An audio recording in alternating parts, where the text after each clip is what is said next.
Crossover. Oh, killer crossover. Just crossover. It just crossed him over. Danced to it. Another victim to the crossovers. Cross him up and sit him down.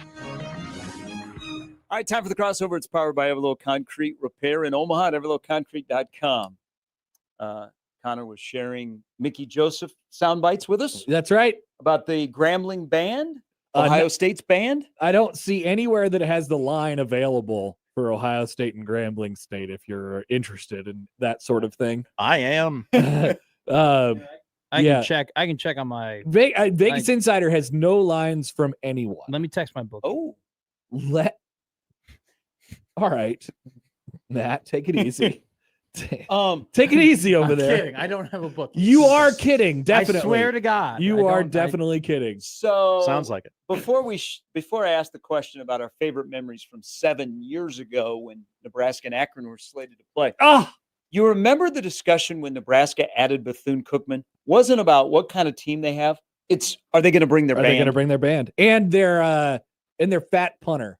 Yes, that guy was awesome, and he was like, I can't remember what the deal was with him going into the week, but he was really fired up about playing here. Like I'm pretty sure he got like a standing ovation. Yes, and it was such a weird game because it wasn't on the schedule, but like Nebraska wasn't. They were starting to look better. Yeah, because that was right after the Minnesota game, right? Yeah, I want to say that. Yeah, because it was before Ohio State. It was the end of October. Yeah, they just like walked through it. It was one of the easier things that I could remember. Like there was no 45-9. It was right after the Minnesota game. Right, there was like no enthusiasm. Yeah, it was like, okay, you're on the schedule. Let's check some stats. But they were. I told Matt this earlier. They're the answer to the trivia question: who did Nebraska replace Akron with? Yep, it was them. It was them. There is no line for Grambling, Ohio State currently. There you go. I'm gonna guess 52.5. I believe Nebraska versus Akron opened at 35.5, right? Am I wrong at that? Or did it open at 34.5? Depend. I think anywhere from 34.5 to 35.5. So it's officially moved completely down to 34.5. Oh, here we go again. That's what happened on Thursday of last week. This may have been the Bethune-Cookman game. May have been the game in Adrian Martinez's career in which he carried the ball the least amount of times. 2. Whoa! Like he just got sacked twice. It was -7 yards. There was definitely not a game throughout the rest of his career where he didn't run. Divine Zigbo, 11 carries for 110 yards. Jeez, it's pretty good. 10 yards a pop. What was his longest? I can't tell on this, unfortunately. The one I'm looking at. Maurice Washington, 6 carries for 48 yards and a touchdown. Wyatt Mazur, 5 rushes for 55 yards. Do you do with certain names? Do you go into a Gus Johnson impression? What? A world fame. Yeah, man. That was a weird day. That was a weird the day. All-American girl. I don't believe that we have done enough of sharing our favorite memories of that Saturday night that don't have to do with Sue. Let's do it. And Bill Moose and Butch Hug. So I remember I'll try and go find the tweet. I did like a tweet probably about an hour and a half into the delay. And I was like, I said, I know when this game is going to start again, but I'm not telling you. And people are like, what? What the hell? What's going on? It just started. Oh, you have to find it and read the replies. I just started a fire. Yeah, I will. I'll go find it. There was the awkward. So I have to mention Bill Moose. Remember the awkward back of the press box? He held like an impromptu of what's going on. Yeah. And then he disappeared and no one could find him. Yeah. Yeah. Great times. Like the final decision was made by Butch Hug. Like on what's going to happen. Well, he made the first decision too. Yes. Get off the field. Everybody off the field. So when Butch now is retired and we see him Big Ten baseball and College World Series. Yes. They blew up that picture and they gave it to him. That's so good. That's just one shining moment. I mean, there was probably many shining moments. He did a lot of great work throughout his career, but that was it. I mean, he was front and center in front of everybody. We should probably have him on to describe his night. Because you remember what the whole city and in the stadium was like before that game? Oh, I remember being down on the field before the game. The buzz was you would have thought that it was number 1 versus number 2. Yes. I mean, it was like you could feel it, palpable buzz, as they say. You could feel it. It was on top of you. I'm like, whoa. I mean, it was unbelievable. Like Yeah. you were like, okay, like the second coming. Tim Brando was building it up, but like there was a buzz, and then he walked on the field for just warm-ups, and the place was going nuts. Yeah. And I'm like, wow. I saw a clip the other day of the UCF team doing one perfect jumping jack, and it brought me back. You know, they did their Yes. clap, clap, clap, clap, and I was like, wow, they're still doing all that, huh? Weird times Do with the coaches, with the War Daddy. I wonder if the coaches still do the, they'd all line up and they would go like in a circle and bro hug each other. Yeah. I'm sure they do the exact same thing. So I'm sure they do it. October 27, 2018, I was playing Brother Rice in hockey. We won 6-3. I scored that game. We were just going back on our Bethune-Cookman memories. No, we were going back on our Akron memories. Our Akron memories. What were you doing on September 1st, 2018? Oh, good question. It was September 1st. I think it was September 1st. Okay, so let me go advanced search for that day. Oh, hold on, let me double check it. Yeah, check that. September 1st. Let's go to Notre Dame College Prep varsity schedule. Let's see here. We did not. So our first regular season game was September 6th. Yeah, we played New Trier that game. That sucked. We later lost them in the playoffs. So that was brutal. 2018. And then I'll go like this. Why does Twitter make it so hard to do anything these days? That's a great question. You know who's great? Josh Peterson is incredible at looking up tweets from the past. He is. He's our best Twitter searcher. He is. I mean, he literally made a podcast entirely based around his ability to find tweets. It was indeed September 1st. I know when the game will be started, but I'm not going to tell you guys. Now, does it have your timestamp of the hour? 9:05 p.m. Oh, so we're deep into it at this point. It's pretty deep. People were trying to get information out of me. There's still people who think like if that game was played, the Scott Frost era would be any different. I know those people are idiots. They are. That is. Thank you. Don't listen to those people. Thank you. What was it? It was John Mulaney. He said, people think the silent era was the golden era of movies. Those people are dumb and insufferable. Now, to be fair, Nebraska probably wins that game, and they don't start. There's no to. So be they're fair. 1-0. There's no to be fair. The same thing still happened. He still loses the one-score games. He still properly mismanages games. He still doesn't build a culture. He still trips over. We're talking about the first game of his career at Nebraska. Nothing was ever going to change. Does Adrian Martinez's leg get ripped off the next week against Colorado? Yes. Okay. It's all right. still Well, then it happens. goes exactly the same. They get throttled by Michigan. Yeah. And Nothing changes. Yeah. You don't want to live in a world where No, I don't want to live Akron, in the world. and then the next week they find a way to beat Colorado, and all of a sudden they're 2-0, and they're playing Troy. But that's the question. Would they have beaten Colorado if they played that game? I can't tell you definitively one way or the other. There's no way you can tell me definitively one and way then they or the beat other. Troy if Adrian But doesn't get injured. did they beat Purdue in the winnable game? Probably not, because remember they went to Michigan and Go. Eric Chenander tells a story.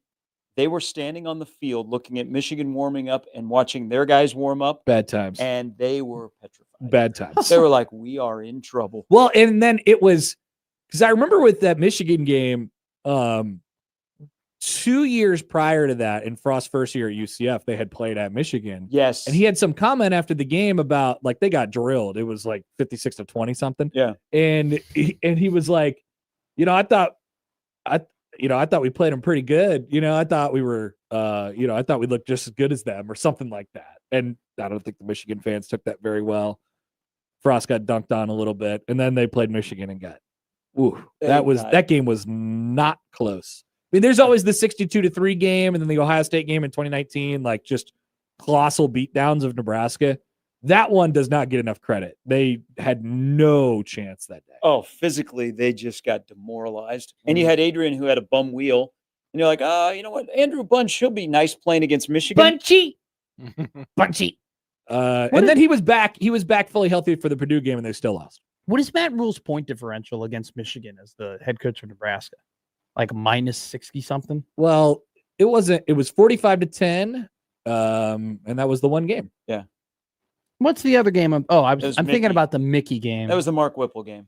Oh God, that game sucked. But That it wasn't. game- It wasn't that bad though in the score. But everyone just sat. They were basically just like a fat guy just sitting on you the entire game. It's like that sucked. I watched that. That was in a my horrible apartment. There was no moment of that game where I think Marcus Washington caught a pass for a first down, and I was like, "Yay!" Some guy caught a pass for first down. I was like, I think that might be the only. Well, highlight they I did all remember game. the thing I remember from that game is obviously Whipple getting run over, but Alante Brown like jumped over somebody and then he got hit in the nuts. Yes, yes, that was the Alante Brown. And then he left Like- Nebraska after that. And then he Helmet threw a- square to the jewels. Then he threw a big pass, an explosive play for Michigan State against Nebraska the following year. Great times. Great Yeah, times. they always come back to haunt you. Great Don't they? times. Thank Yeah. God Nebraska never played Kentucky. That would have been Wan'Dale Robinson for 450 I mean, yards. let's go back to the Akron game. They would have beat Akron. Think about one of the options. They were going to have Akron like go Stay in to the a dorm. dorms. Yeah. Stay in the dorms. Like, what are they going to show up at like And Harper people- Schramm Smith? Remember, people were pissed at them because they declined. They were like, Yes. no, we're No, we're gonna not go. doing that. We're gonna go home. Does that sound good to everybody? So this is the game to make up for it, correct? This Yeah. is the agreement. Nebraska owes them a big beatdown. But they're not getting. So what is the? Because Nebraska had to pay them back in 18, but I don't think they paid them the full share. So That's the a rest, great question. I wonder the how rest that money was worked. left over is this game, right? Are we sure they would have beaten Akron in 2018? Yes. Based on the history of that team. Well, Of that was that the first game. coach. I I wasn't right. here. I wasn't There here. was- You're true. There was an electricity in that stadium. It was unbelievable. Dead serious. I'm not over, I don't think I'm overselling it. So I'm looking at a By the way, I release. said that tongue in cheek. I'm looking at a release from December of 2018. The Nebraska Athletic Department of the University of Akron had finalized a two-part agreement addressing the 2018 canceled football game. Nebraska will play host to Akron Saturday.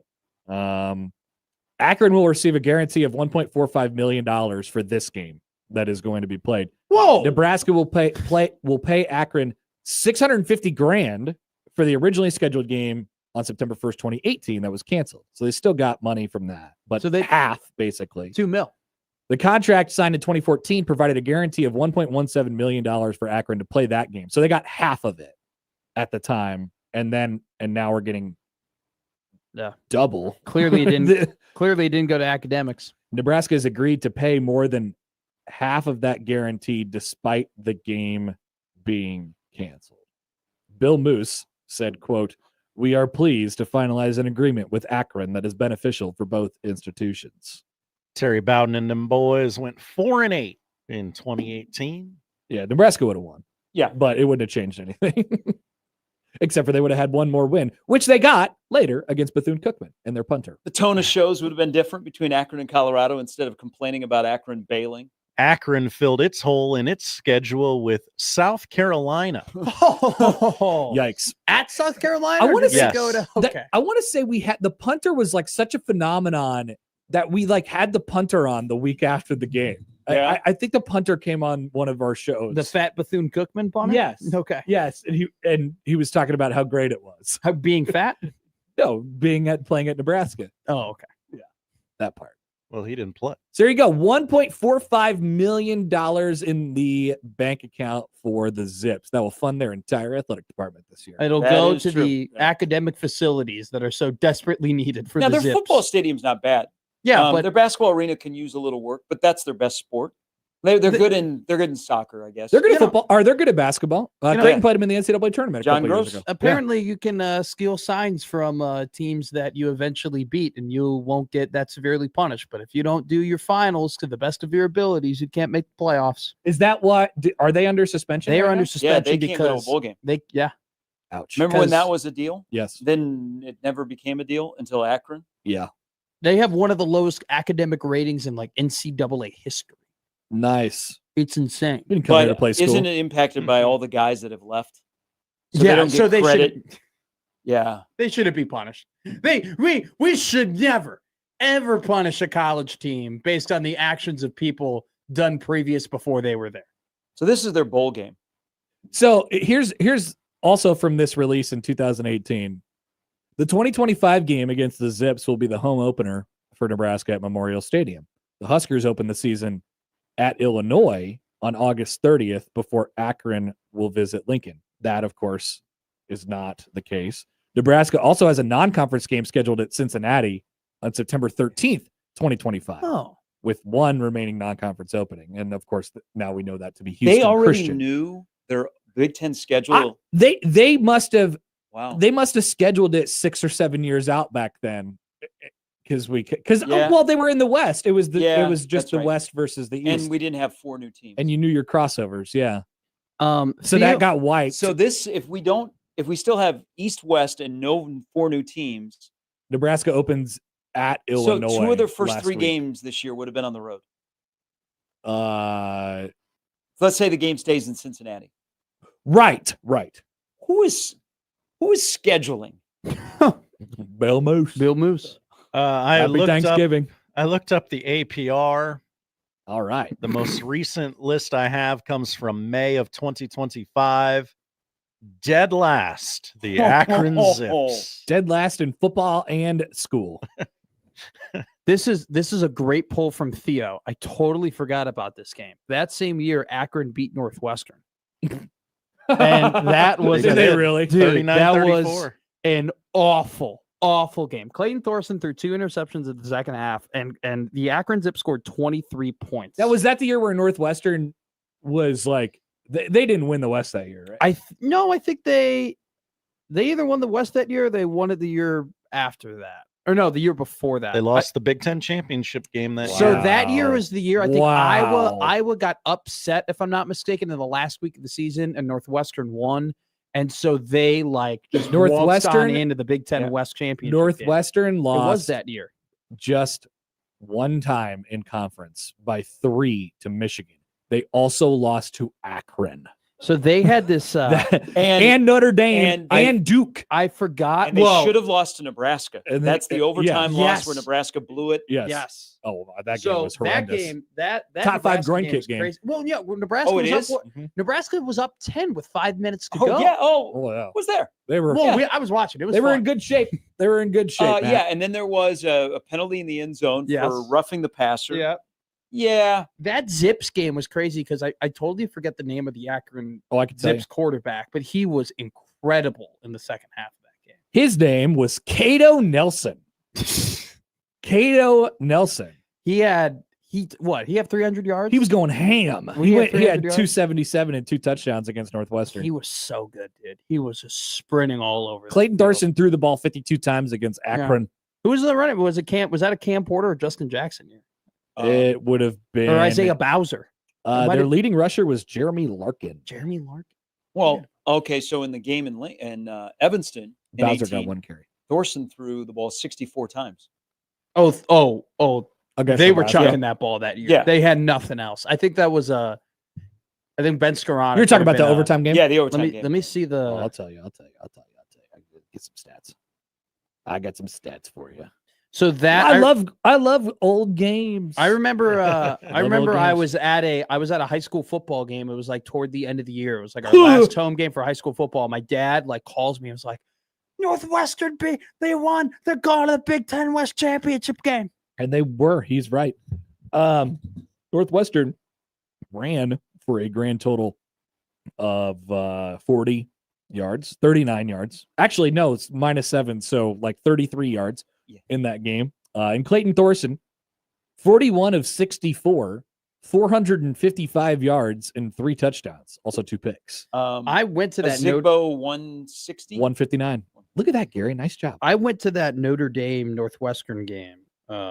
It was at Northwestern, and that night, Hunter Johnson committed to Northwestern to be the next quarterback. Oh yeah, the Northwestern Clemson Wildcats. 5-star guy. Yes. Yeah. Yes, and dude, that's all anybody could talk about. Before That the guy pick. They were sucked. like, "Oh my God, Hunter Johnson's coming to Northwestern. We got a 5-star quarterback. He's better than Trevor Lawrence." He's gonna be incredible. And then he ended up being like the worst. I think Ryan Holinsky ended up beating him out for the job. Well, because they went 3-9 the next year. They were terrible next year. But then And then they 20 went to and the then Big Ten 2020, they were championship game But again. they got Peyton Ramsey from Indiana in 2020, and he was a dog. He was great. It was a dog. God, I remember who was the leading receiver for Northwestern in 2018. Probably Flynn Nagel. Probably Flynn Nagel. He wears 7. He He was a little short wide receiver. Yeah, probably Flynn He caught a Nagel. pass. Thorson just threw it up, and he caught it at midfield on that drive at the end of the. It was regulation. Skowronek. Yes. Yeah. Oh no, it wasn't. It was Flynn Nagel, 780. Only caught 2 touchdowns the entire year. Then Skowronek, 562. Ben Skowronek nearly won the Super Bowl MVP in 2021. Put it on a plaque. He was on the Rams. Nearly won Super Bowl MVP. He was incredible. We're searching for positivity from Northwestern, aren't we? At this point. Yeah, They suck. we are digging in the deepest parts of anywhere you could find to find some positivity. I'm mad at them. I can't believe they told Tulane that they couldn't wear those jerseys. Bunch of dummies. Yeah, that's a bad move. It's by them. embarrassing. They're just the last 3 years. All they've done is just embarrass themselves. I'm fired up about Akron. Who's got the who's got the oral history on that night in 2018? Somebody needs to do it. Butch Hug. But yeah, Butch got some stories. But Butch has got to be doing a podcast this week, right? Going back and talking Why about. don't we have Butch on tomorrow on one of our shows? What do All right.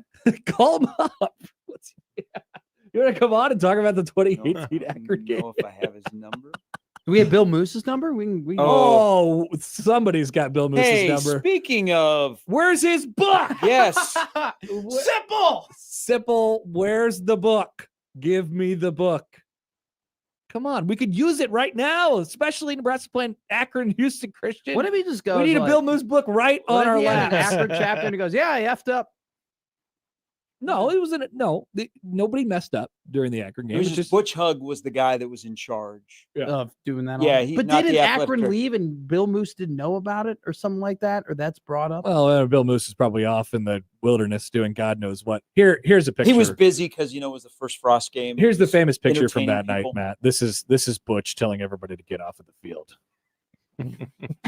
That's like the recreation of the kickoff- TO. The kickoff was. I mean, it was like we were ready. The stadium was going nuts.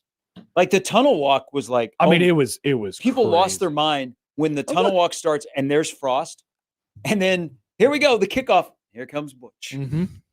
So you and I had an interaction that night, Gary. So I tweeted out the Butch Hug screenshot, the now infamous Butch Hug screenshot. You responded, "Who pointed the finger better, Butch or T.O.?" Yeah, that's what I said. It's And- a TO recreation. And then I responded with a picture of Frost pointing, and he was like facing this direction and pointing this direction. I said, "Check out Frost. I don't think he's ever pointed in his life. He looks like he's never pointed before." Well, then a couple more pictures of Frost came up in the replies. Have we had this question?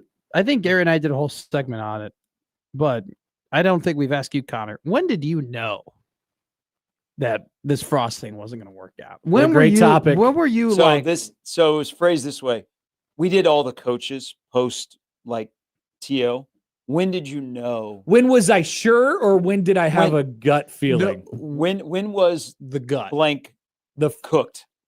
Like when did you know he was cooked? It probably wasn't until 2020, maybe 2021. Okay. But when did my gut kick in? I mean, it was probably somewhere in 2019. I mean, that Ohio State game was a disaster. But game day and the ceremony to kick off the facility was nice. I mean, you could point every game in 19. Like, oh yeah, that was a hell of a time. Wandale Robinson, Bill Moose, you're all No. standing up there. no matter where Like, there's I can't wait to use this facility. no matter when there's a bad moment, Gary just finds the most mundane, I remember I was at that. They did a whole press Yes. conference outside, and they brought out potting soil and a bed of potting soil and fake you know- shiny shovels. So listen. I got recruited at the Resurrection High School College Fair, and I met this guy named Adam Britton, who was a recruit for the university, and he was like, "Yeah, football, we're turning it around. Things are going great. Game day's coming next week. We're going to have game day there. Yeah. You got to tune in. You got to watch it. It's going to get sold out. The Huskers are ranked playing Ohio State. Like they're going to do it. And so I tuned in for that game being like, all right, I might go to Nebraska. This is like a serious thing. Let me watch this game. And I turned it off at like halftime. I was just like, yeah, But did you watch game day? Yeah, I did. It was Game great. day was pretty cool. Yeah, Game I day bet it was was. awesome. I bet it was awesome. Game day was pretty cool. So, I mean, I actually 19 applied for Oklahoma after that day. Nice. 19. So they lost in horrific fashion at Colorado. Had that kind of weird Illinois game where they needed to come back and like Wandale just kept getting smashed and smashed and smashed. Wasn't that a Friday night game too? No, that was a Saturday according to this, but I feel like I remember it being a Friday too. I don't know. Ohio State absolutely drilled. They had the one drive where they ran the option, still throw an interception. Awesome. They win the Northwestern game on the field goal from the backup safety, not the guy who worked at Lane Lead Belly, but the other guy. And then the hoodie game, disaster. Yes. Lost to Indiana after they talked a bunch of trash. Injury gate. Yeah, injury. They're mad about injuries. Tom Allen was fired up. Lost to Purdue on the road. That Purdue game. Lost to Wisconsin at home. Beat the crap out of Maryland, and then lost to Iowa close in 19. Each one of those games was its own disaster. Wasn't the hoodie game? It became the hoodie game like 2 weeks later. Correct. Yeah, that's incredible that the game was named. Connor was in attendance. I was. Were you at that presser? Well, I was at the presser, but I was at the game in the stands.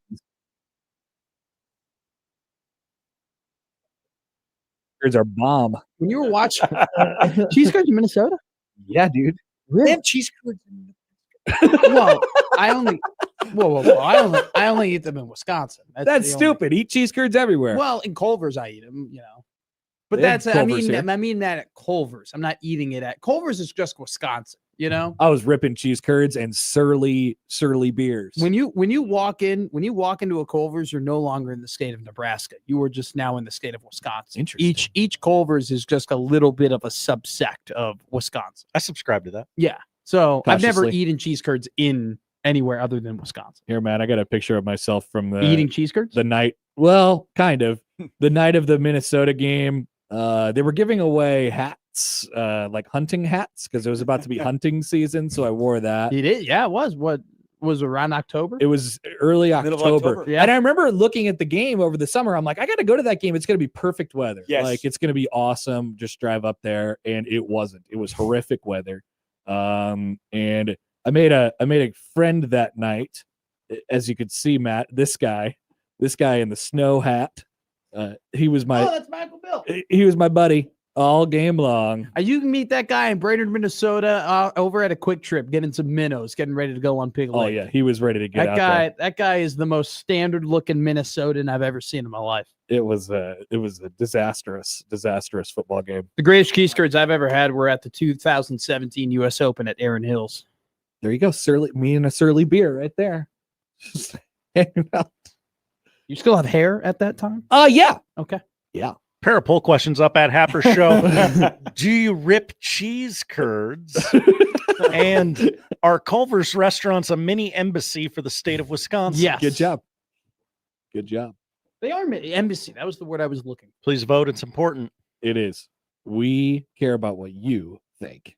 Have a good show, boys. All right. Enjoy the rest of your afternoons, fellas. Ready, break. That is the crossover powered by Ever Level Concrete Repair in Omaha at everlevelconcrete.com. It's Thursday. We'll start things off next. That's the crossover. The Connor Happer Show is next on 1620 The Zone.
It's the Connor Happer Show.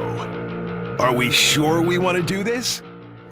Could you, make an announcement that we're ready? It's the Connor Happer Show on 1620, The Zone. All right, welcome in.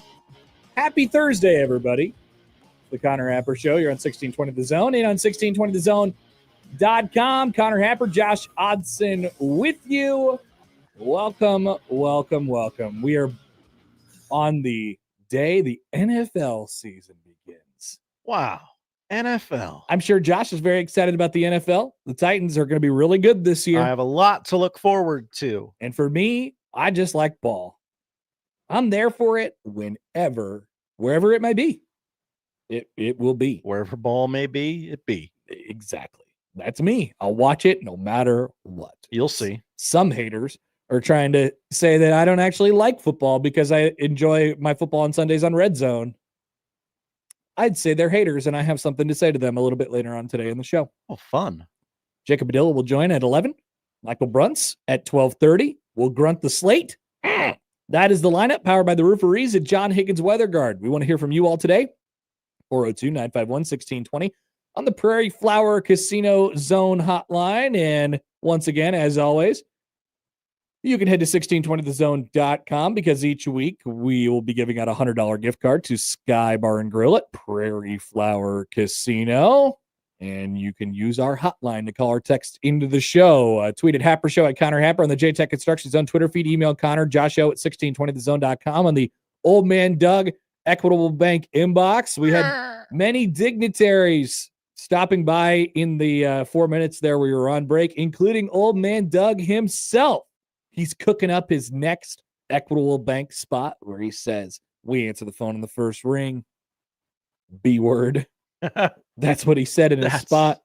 You also can join us on the YouTube stream. We say good morning to everybody out there as well. Also, another guest during our break. This was big. This was huge and quite the surprise.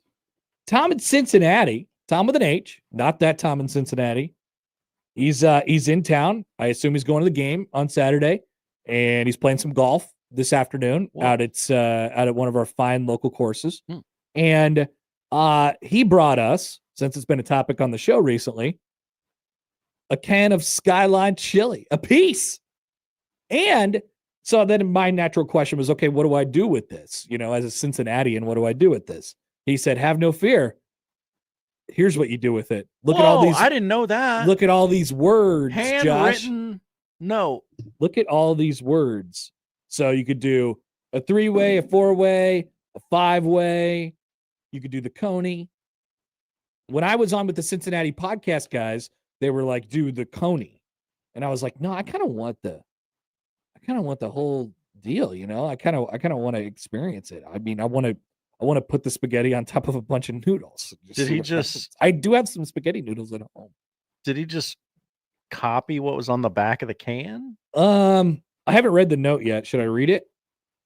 Here's a gift to y'all from Cincinnati. I'm in town for the annual reunion with old friends. Oh, no, he did not. This isn't on the back of the can. Husker game, golf, drover, runses, etc. I figured I couldn't come back without bringing you boys some Skyline chili. Hell yeah. Now, I know I said trying it for the first time out of a can is a huge mistake. But if Connor can land a plane, he can try canned Skyline. But promise me this, regardless of how you like it, you'll still hit a store the next time you're in Cincinnati. Hell, I'll buy. So here's how to do it.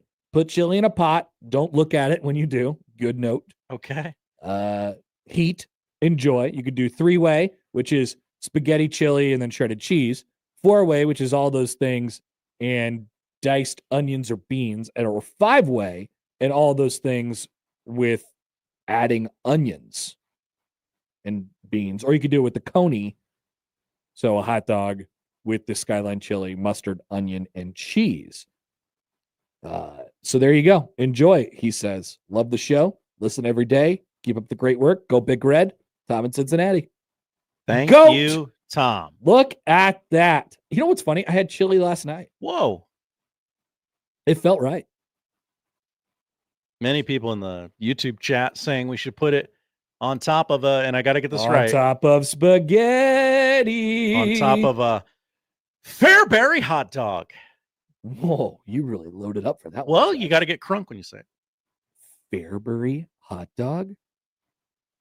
Just trying to imitate Matt Coatney. Nice. Some of us try to imitate, but we could never duplicate. That's Indeed. right. Matt writes in on the Equitable Bank inbox. Hi, Matt. He follows up on another very prominent business of our show, Dottie's Cafe in Dubuque, Iowa. Okay. We don't talk about their URL website. We do not. Dottie's used to have cheese curds, but lost the Dubuque cheese curd battle to Cooper Kettle Cafe in Dubuque. The Copper. The Copper Kettle is another interesting place in Dubuque. But honestly, the West Side Tap has the best burgers and pub food in Dubuque. You should go there if you value your health. So wherever we may be, we be, Josh, as we always say, whether it be in Cincinnati or Dubuque, Iowa, we cover both of those places completely and fully. But only those two. But only those two. Omaha, I suppose, as well. We cover malls and airports in Omaha. We cover road construction, and then we cover Cincinnati in Dubuque, Iowa. We're huge in both of those places. There is a lot of road construction, so there's a lot to cover. It's kind of it's chilling out a little bit. Is it? I don't know, but they're going to start mainline streetcar construction in January when the ground is at its hardest. I don't know what their plan is, Josh, but maybe there's a little less than there was like 3 or 4 weeks ago. I think Creighton fans will have to sleep at the CHI Center this winter to attend games. Whatever properly. they're doing on 10th and Capitol, that's going to be done, right? But if you happen to use the back parking lot behind the CHI Health Center. Yeah, what are they doing back there? Well, they're building the extension to the convention center. Okay, that's what that is. So, yeah, that's going to be bad. Caught a up close and personal view of it over the weekend. If you are heading down to, say, it's Oktoberfest tomorrow at Creighton or the Creighton volleyball home opener next week against Louisville. Honk, honk. It's a bit of a challenge down there at the moment as well. They're building baseball fields. They are. And things of that nature. Our local baseball teams are practicing. It's progress. They're getting ready to go. Very excited. Things are coming back, Josh, and the NFL is back tonight. So we'll have our NFL. See, we don't do like, here's who's going to win this division, although we might, cross that path at some point. We'll do like, what are some of our best bets? What are some of the things that we like the most as it pertains to like win totals, make or miss playoffs, division odds, stuff like that. We'll throw some of those out there for you guys. And then I want to do like a top 6 or 7 team in the NFL. No pun, people are talking about 6 and 7 these days. Top 6 or 7 teams in the NFL, like buy or sell from what the popular opinion is. Oh, okay. I like that. Okay. Do I like them for where they are, or do I not like them from where they are? Elsewhere today on the show, we'll pop through a variety of different things, including TV ratings, college football. Is it dead? I don't know. We'll check in on Cal. We'll check in on UCLA. We'll check in on red zone commercials and if I like football or not. We'll check in on Giorgio Armani. Giorgio, are you okay? No, he's died. Decidedly not okay. Yeah. Unfortunately. I will talk about how the Royals are nearing the end of the line. Much like Giorgio Armani. I'd say the Royals are not far behind, Giorgio. Not far behind, Josh. Yeah. Matt Rule will probably talk some point during the show and say nothing. And who on Nebraska's roster would you put in the category of game changer? Do they have any dudes? No freaks. We know that. People keep talking about how they went to the, they went to the Cincinnati game and they saw the NFL scouts, and the NFL scouts were like, "We're here for the tight end, Joe Royer, Mr. Corleone on the defensive side, Dante, although I always want to call him Vito, and then Sorsby." Nobody's there to look at Nebraska things. Interesting. All right. So Guess they don't like winners in the NFL. That's a setup for the show today. We're very, very excited to talk about sports and Skyline Chili. Dave commented in before. Hi, Dave. If you're doing the Nebraska version of Skyline chili, would you do Skyline chili and cinnamon rolls? I think you'd have to. A lot of people thought that was going to be the trophy for the game last week. I at want to go Arrowhead. full Cincinnati. You know, You want the experience. I want the whole experience. You I'm want gonna the put wettest noodles money can buy. I'm gonna put this sucker on top of a big pile of noodles and dump a big pile of cheese on top of it. That's what I'm gonna do. I'll even dice up some onions. I'll do it. I'm going to give mine to someone I love or someone I hate. I'm not sure. What do you mean give, Josh? This is for you.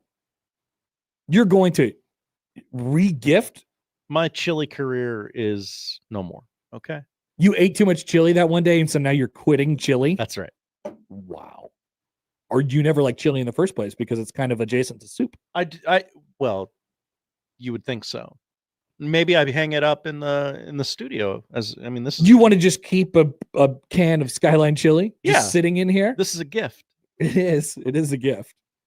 Tom brought this on From an Tom airplane. in Cincinnati, 9/4/25. He risked his life to smuggle this for us. And then we look at it in 10 years and we're like, that can of Skyline chili is still sitting there. It's still there. I watch these videos on TikTok sometimes of people open up old like wartime, preservables. Okay. The cans, there's like little crackers in there and stuff like Great that. niche. It is a great niche, Difficult word to say. whatever it might be.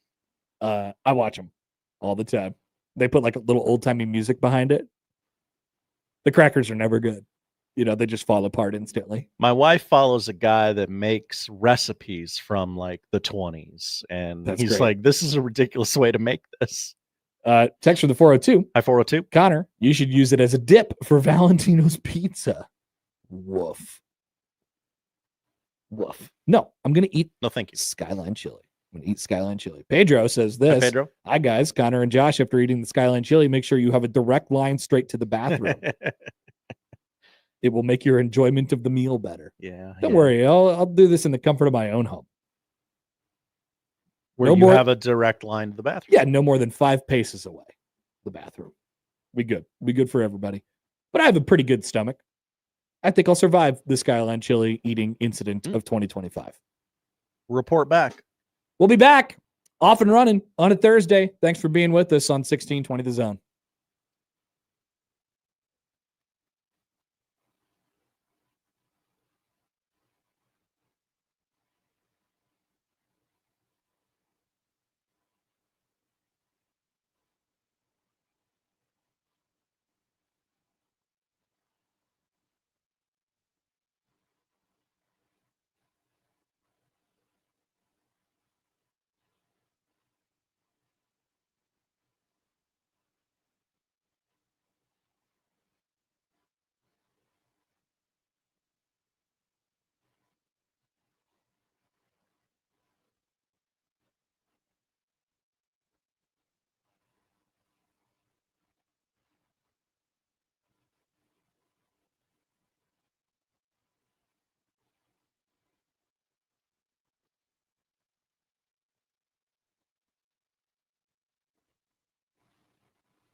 Jason tweets into the J-Tech Construction Zone Twitter feed, Hi, Jason. quote, I think I'll survive the Skyline chili, end quote.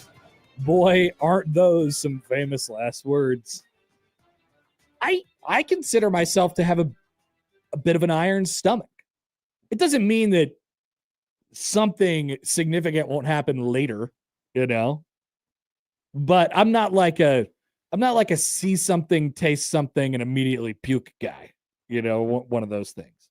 And why would that happen with delicious Skyline chili? There must be a reason that they have several Cincinnati area locations for fast, effective relief. Try this. This helps. There must be a reason why there's so many franchises. Josh, do you think people are pooping every time they? No chance. I mean, no chance. I think you're onto something. No chance. So, or maybe this existence of the Skyline Chili franchise and all their Cincinnati area locations it's just a vehicle for Cincinnatians and Ohioans and people in Indianapolis too to strengthen the inner lining of their stomachs. I bet if you did some research, you'd find that Cincinnatians, wherever there is a Skyline chili, there will be, Josh, wherever there's a Skyline chili, people have stronger stomachs there. The lining of their stomach is impenetrable from the outside world. Cincinnati is known for gut health and waste management, says Charles. All right, hold on. Do people from Cincinnati have stronger guts? Is Cincinnati known for gut health and waste management? Hoof-hearted. Hi, Hoof. YouTube's into the show. Taco Bell has a lot of locations too. But okay. That's what I'm saying. Some people say Taco Bell, you know what's going to happen to me afterwards at Taco Bell. It's like, no, you guys are fine. I'm going to be happy. That's what's going to happen to me after crap. Taco Bell. You eat crap every day of your life. This crap isn't any more crappy than all the other crap. So. I don't want you to be right, but I think you might be right. Just get tough, okay? Get tough. From the 402. Hi, 402. Hey, Connor. If you can power through an Abelardo's meal, Skyline chili is water. Oh, I power through. I enjoy the Abelardo's meals all the time. Delicious. Delicious. All right. Jacob Padilla is going to join us here in just a couple minutes. I cannot wait to grunt the slate today. I cannot wait to make NFL picks. I cannot wait to talk about all the teams who have such positive narratives going on. Everybody loves this team. Everybody loves blah, blah, blah. Enter team here. And I'll say, not so fast, my friend. I'll Lee Corso them. Which team or teams might that be? Someone needs to Lee Corso people now. Someone needs to Lee Corso people now, and I might just be that person. Meanwhile, in the NFL tonight, the vibes have never been worse in Dallas. Big D. I watched a good portion of the NBC NFL preview show. Did you see this last night? No. So they had the Good Morning Football crew from the Kyle Brandt. Yes, Kyle Brandt was there. Jamie Erdahl and a couple of people. Manti Te'o was there. Manti Te'o kind of good on TV. Okay. What might be a rising star, Manti Te'o. Watch out. And I think Brandon Graham was a former Eagle. Brandon Graham was in there. It was a good show. And then NBC must have put it in the contract if they were going to do that show live on network television or just on network television, that they had to really talk about NBC a lot. Okay, sure. So they did one segment where Jamie Erdahl and Manti Te'o went to the set of that whatever show that Reba's in. What is a show right now that's going on that Reba McEntire is she in? owns a bar. Yeah, it's like Happy Place or something like that. Happy's Place, I believe. Happy's Place. Yes, that was it. And so they went to the bar and they asked them questions and did bits. They had like a laugh track in there. It wasn't very funny. Who's Reba got in the AFC West this year? I can't remember what she said. I skipped through it. And then they came back and then they compared They solved a murder with iced tea. They compared an NFL team or this NFL season or something like that to an NBC show. Oh, okay. Yep. That could go disastrously. It was fine. It was totally normal. And that was the NFL preview last night on NBC. Trying to think of how many shows I could name on. Well, they did former NBC. shows, like they were doing Office and Oh, Parks and okay. Rec stuff and stuff like that. Yeah. So The Chiefs are Seinfeld. yeah, I don't even know what Perennially the best. or maybe like it was an episode. Compare it to an episode of The Office or something like that. Hey, by the way, if you guys want clicks, just do anything about The Office. That's right. Anything. We should do it. We should do a segment, just 10 minutes, and make it a YouTube breakout and just do something with The Office in the title and just see what happens. See what the clicks are. We could very easily do that. What do you think? What do you think about Cowboys Eagles tonight? I mean, it's probably on the slate, right? So I should give words as a reaction. Try right? not to grunt it. Okay. It's just reflexive now at this point. Feels like a good spot for Philly. It does, Josh. I tend to agree with you. I love the fake tough guy shtick of we're not going to be on the field when they unfurl the banner because we don't want to get high on our own supply. That's such a Nick Sirianni fake tough guy. I didn't even know that there was. I didn't even Yeah. know that there was a banner ceremony. Did I we don't, win? you can mail me my ring. I don't know. I don't even need it. Did we win the Super Bowl last year? I don't remember. Yeah. You know, it's like it never really happened. I saw Cam Jurgens say something to that effect as well. He was like, what do we need? What do we need that for? What all the motivation we need is right in front of us. They're wearing a big blue star in their helmets. We're playing the Cowboys. What more motivation do you need? Like these guys. Hey, if you've been perennially one of the best teams in the NFL for quite a while now, and they're coming off of a dominant Super Bowl win against, you know, one of our best NFL dynasties in a long time. And so maybe they just need to find creative ways to motivate themselves. I get it. All the great athletes do that, right? Yep. But, you know, like you are a human being. You are allowed to go, hey, pretty cool night for us. It was great. Doesn't happen a lot. Do you remember when we won the Super Bowl? That was awesome. Life moves pretty fast. You If should you don't look enjoy it. around every once in a while, you're going to miss it. Nice, Josh.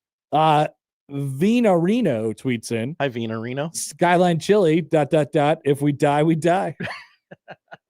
Also, Platcat has an idea for our Office mashup episode. Hi, Platcat. Office idea. Connor spills a big pot of Skyline Chili. If we die, we die. I love that Office idea. Stumble around and spill a pot of Skyline Chili. We make the Skyline chili and then we spill it everywhere. Do you remember when Kevin from The Office did that? That was so funny. The Paper streaming on Peacock today? Oh my God, that show's gonna suck. It's getting good reviews, and I'm just it's not. And I'm like, how? No, How? that show is gonna be awful. What channel is that show on? Peacock. Really? So you know it's good. So it's not even on network television. This is what's going to happen. It's like Overflow. It's getting good reviews. It's on Peacock. Like in February or something, NBC will go, "Hey, we got nothing. Can we run the Paper on NBC?" And they'll go, "Yes." It is not getting good reviews. It can't be getting good reviews. I don't believe you. We go to the Rotten Tomatoes where it has an 85% on 55 reviews. It's a pretty green tomato, Josh. Yeah.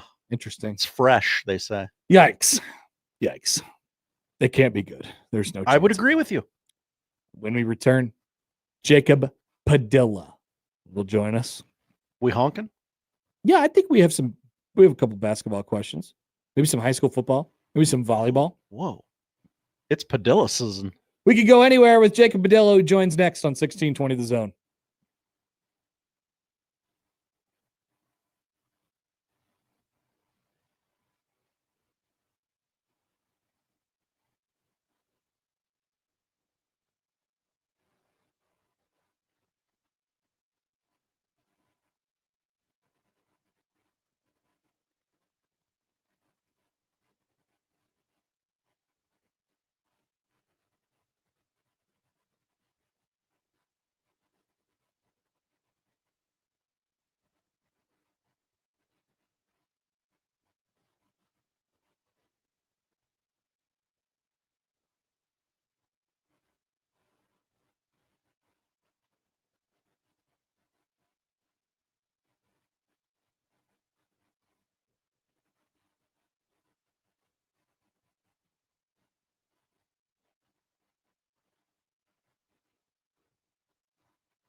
Well, we'll try and get a hold of Jacob Padilla of Her Dad Sports. Maybe he should call us or something like that. And every once in a while, we just have some phone issues here at 1620 The Zone. It could be us. It could be him. But you know what you do first, Josh, in situations like that? You don't point the finger. You point the thumb. We talked about this a little bit in the crossover, but did you happen to see Mickey Joseph's comments on Mickey Joseph, by the way, the now head coach of Grambling State? They play at Ohio State this weekend. A bit of a tough ask. And he was asked, hey, you know, they're coming off of a 14-7 win against the number one team in the country in Texas. What do you think when you look at Ohio State? He said, they've got a great band. We've got a great band. And we're going to compete as a band. Jacob's calling now, it appears. So it does seem like an us problem. And then he said, no, I'm just kidding.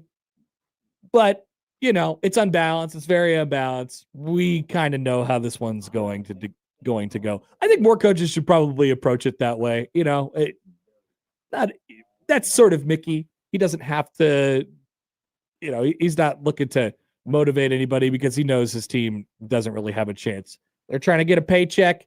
Everybody's trying to continue to fund their athletic departments going into the future and stuff like that. And unfortunately, Grambling State football has to lose 100-0 to Ohio State this week in order for that to happen. It's a tough world that we live in. Akron, they're going to get $1.45 million this weekend for playing at Nebraska. They have to fund their athletic department as well, and they'll take a beatdown because of it too. Let's head to the Prairie Flower Casino Zone Hotline. That's where we find our dear friend Jacob Padilla of Her Dad Sports. Jacob, good morning. How are you? Hi, Connor. Thanks for taking my call. What do you got for us today? First time, long time. Yeah. Sorry about that. I don't know what's going on. Josh is answering a call from somebody right now. There's a lot of different stuff going on. So let's go. We can go so many different directions. Oh, I know what I was going to ask you about. You're into tennis, right? Have you been enjoying the tennis? I have, yes. I like the U.S. Open. It's a fun watch. It was not a fun watch last night, but it was a fun watch a couple nights ago. Yeah, we've had some really fun matches, some fun storylines. Yeah, hasn't been great for the U.S. players outside of getting two into the semifinals on the women's side. That's been awesome. But yeah, it's the Alcaraz Sinner collision course seems pretty inevitable the way they've been playing.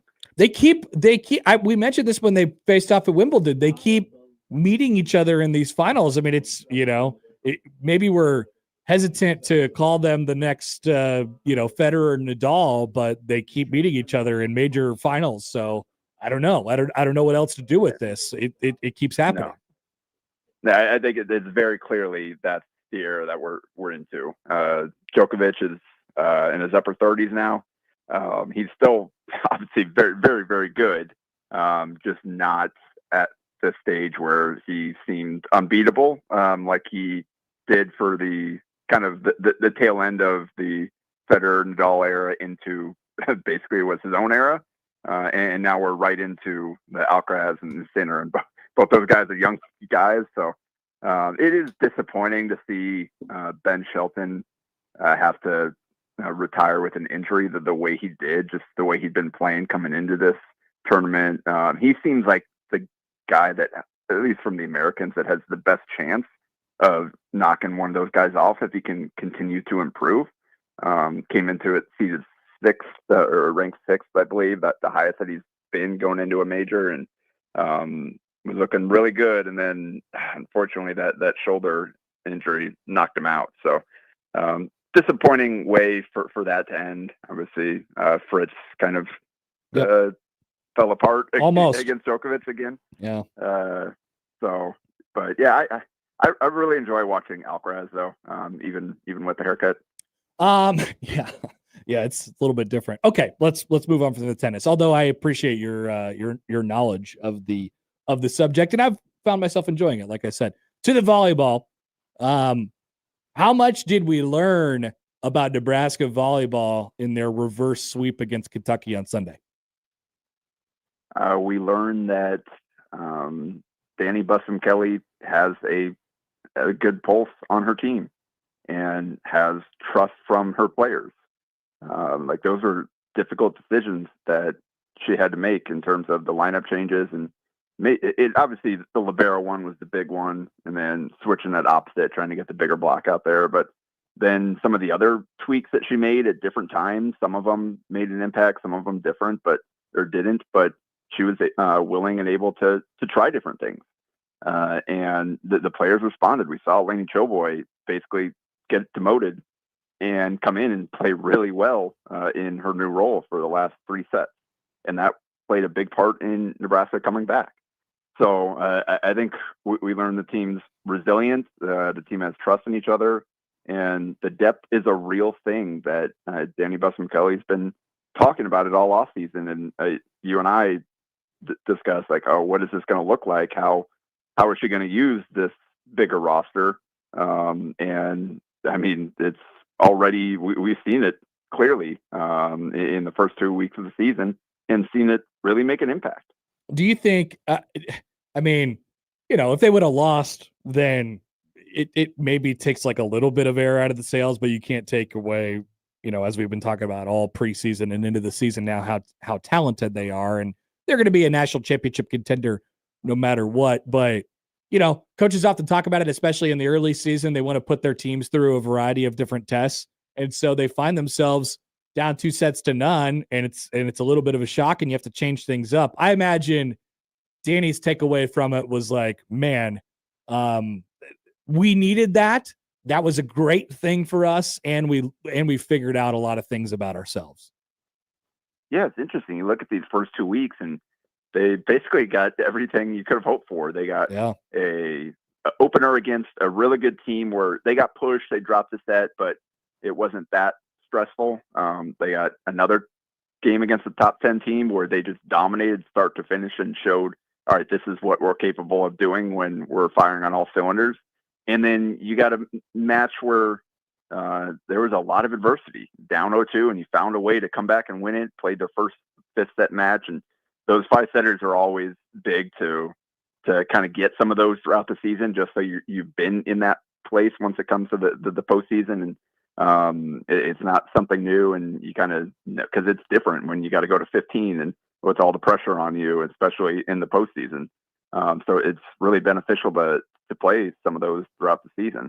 And then they also got the Lipscomb match where it's against a mid-major, a good mid-major, but a team that's outmatched, and she was able to change the lineups and go deeper into her bench and get a couple of freshmen chances to play that hadn't yet. So, I mean, I don't think the first 2 weeks could have gone much better for Nebraska in terms of everything you would hope to get out of those matches and all the experience that they're able to gain and all the things they were able to kind of experiment with. So great start to the season for Nebraska. Like you said, would have taken some air out of the sails if they had lost.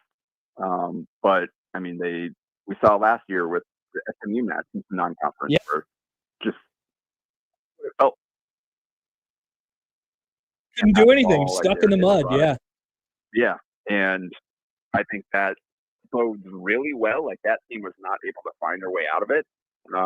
This year's team, I mean, aided by the changes made by the head coach, which a little different than we've seen in the past, but the players themselves also stepped up and played better and found a way to turn it around. So you just projecting ahead, that's a trait that bodes well if you want to make a national title run. This is now a weekly topic, but every time Nebraska goes out and plays on the road, and it was especially on display for a national TV audience on Sunday on ABC, where it's in Nashville and the thing is painted red. It is, it really, I hate to make this comparison because I know people get queasy about it, but like, it really does feel like the Caitlin Clark effect. It really does. Like when they were on the road, there were people that would just show up wearing Iowa gear and root for her or root for Iowa, whatever it might be. The same thing is happening with Nebraska volleyball right now. It's been cool to watch take off, and I feel like it's maybe gone another level since probably starting with volleyball day. But how big of a national brand is Nebraska volleyball right now? Well, I mean, just no better example. So Lipscomb played both Nebraska and Kentucky, and obviously Nashville, not that far from Lexington compared to Lincoln, but that first match, Lipscomb and Nebraska, set an attendance record for that arena, like 4,200 and change, which is like 1,100 more than the previous record against Stanford. And then I think there was like 750 fans or something the following night against Kentucky. Right.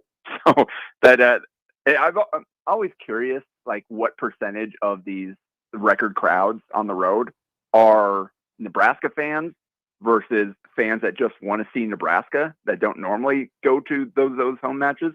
I would be really curious to kind of see what that breakdown is, like just how, like the anatomy of how they get to why are you here? All these records. Yeah.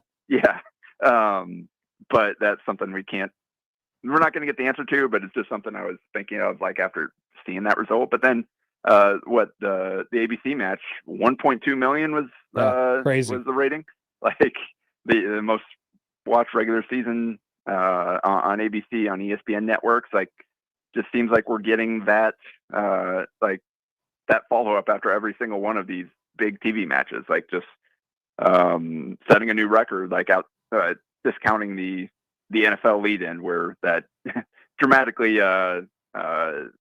skewed, I guess, alters. Skewed. That's the word I was looking for. Thank you. Yeah. Professional writer here. Can't find words, but appreciate it. It's just it definitely has taken off, and I think a big part of that the credit goes to Nebraska, to everyone around that program, and to all these networks and everyone around the sport, that it seems everybody's on the same page. Like grabbing that momentum. It was already starting at obviously before, like volleyball's been a sport that's seen, it's the fastest growing sport in terms of attendance for young girls. And we've seen over the years, the interest has continued to rise. These networks are starting to take advantage of it more and more, but everybody's continued to push this and continued to make volleyball feel like a big deal. And the fans are responding. They're like, yes, this is what we want. And so it's really a credit to everybody involved that the sport continues to grow the way that it has. But Nebraska is absolutely at the forefront of that. Jacob Royce in the YouTube wants to do some Creighton recruiting honking.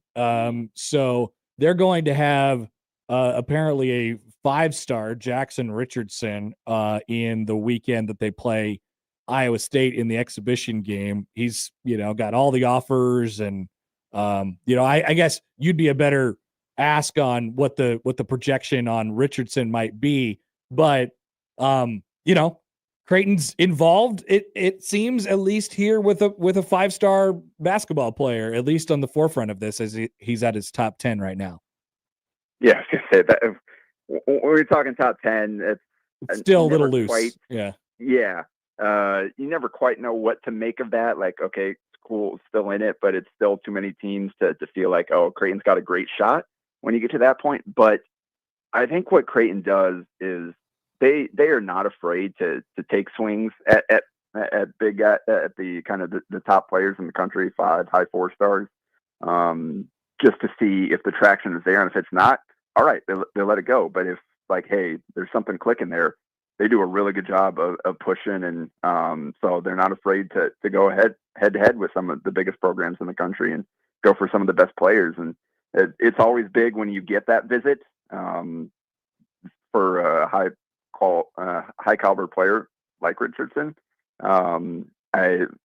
Like I said, it's still a little too early, I would say, to feel great about Creighton's chances, but I mean, they've got a lot to sell with what the program has accomplished, what they're doing, the way they play. So you never quite know. That's an interesting thing about recruiting is you never quite know from the outside looking what these kids are looking for, and when what Creighton has to sell will resonate. Obviously, a lot of these come down to money and all that stuff, but there are a lot of kids that they can kind of go wherever they want. And they think maybe a little bit differently. They do think of whether relationships or program fit, playing style, all that type of stuff. And I think Creighton does a good job of kind of putting the feelers out there and finding those guys. Finding the ones, hey, we got a real shot at this kid because he's not just looking to go to a blue blood or to go into the highest bidder. Like he actually cares about the basketball side of things, and that's where Creighton can really make a strong pitch. Yep, they absolutely have an identity, and they know exactly who they are and their strong points to sell. That's for sure. So if your ideals match up with somebody out there, then why not take a crack at it? And then okay, so I have two more subjects with you. High school football. First of all, let's go there. It was a big week one. There were some surprising results. Anything catch your eye from week one of high school football? Yeah, in Class A, I think there are two results. Probably the biggest, most surprising win is Creighton Prep beating a DeSmet team out of the St. Louis area, 42-35. They got destroyed by them last year. And Prep was kind of a receiving votes team for us in our coaches poll. Thought, it's a good program, but weren't quite sure if they were ready to be in that mix this year and go out and win that game. And then kind of probably the most interesting result in Class A was the Central comeback against Bellevue West, when that 29-28. It was a 17-0 run in the last 11 minutes or so. Bellevue West had the ball inside the 10 with the chance to steal the game and can't finish it off, and Central rallies to win it. So those are probably the two most interesting results in the Metro. Had some surprising ones, some noteworthy ones in some of the smaller classes. Probably Bishop Neumann, no Connor Booth, but still they find a way to knock off Norfolk Catholic, and then their big run there, 21-14 in week one. So that was a really surprising result based on kind of what Norfolk Catholic has done over the years and how those two faced each other last year. But that's another good one, I think, from week one. You can listen to our Preps post-game podcast to run through everything from week one. But there's a few of the highlights, I think. If you want a nonstop thrill ride, I would encourage you to watch Omaha Central high school football games. They're always like that for over the last couple of years here. Yeah, and I mean they've kind of been building this up. Obviously, they've gotten some really good young players into the program the last couple of years here. Now they've got a senior quarterback in BJ Newsome, who's kind of been through it so far and really developed. And kid's a gamer; he's tough. And obviously, they've got some athletes out there on the outside in the secondary, and then those guys play on offense too. So Kylan Haney, a running back. So they've got a nice little core that has developed over the last 2-3 years now, and so that's a big win for them, just for their confidence sake, and to continue to push forward to show that, hey, now we're going to be in this mix. We're going to be a top 5 type of team moving forward. Lastly, Jacob, are the Green Bay Packers going to win the Super Bowl? Sure. Let's yes. Sure. Go Pack Go. You heard it here first. Honk, honk. All I want is a healthy Jordan Love season, so that we can really evaluate where he's at and what he is as a quarterback. Because it's just been first 2 years have been glimpses of, oh wow, this kid's got it. But he hasn't been able to stay healthy long enough, and the injuries he got last year impacted him throughout the season, and he was never quite able to kind of get back to himself. So let's just make it through this opener without a Jordan Love injury. Let's start to see what kind of the Micah Parsons impact is and how that looks. with this defense. I mean, that makes a massive difference. This is a defense that relied on turnovers so much last year, and that's typically something that doesn't carry over year to year. So they weren't going to be able to go into this year and, we'll just be top 5 in the league in turnovers and win that way defensively. So now this adds a different dynamic. Like, you can still go get a bunch of turnovers because of the pressure you're going to be able to put on the quarterback between, Rashawn Gary. He's never been a huge sack guy, but like his win rate off the edge has been really high throughout his season. And now, like, he's got a little help. He's going to get some easy matchups there if they're going to have to devote so much to Parsons to slow him down on the other side. So that could cover up for some of their weaknesses in the back end. We'll see what they do in the middle of the line after trading Kenny Clark and to acquire Parsons. But I think this move didn't guarantee anything, but it significantly raised their ceiling. And I do think they've got a chance to get there now this year. All right, Jacob, we'll let you go. Good luck with all that. Well, there are many people who are picking the Packers to win the Super Bowl this year. Many, many people. I'm sure that makes you feel very good. I mean, Scares people you. have been doing it for the last 10 years. So, and it hasn't happened. So I don't know. I'm excited though. Let's go Pack-O. Okay, there you go. Roll Jays, go baseball. Jacob Padilla, Verdad Sports. See you later, Jacob. Thanks. Bye. Thanks. There he goes. Jacob Padilla. Roll Pack, go football, he says. That's not as catchy. No, not good. Go Pack, go. Roll Jays, go baseball. It's all. He's always got a thing that he's saying. We get this from the Equitable Bank inbox from Zach. How in the world did Padilla not mention this as one of his most noteworthy Class A games from this week?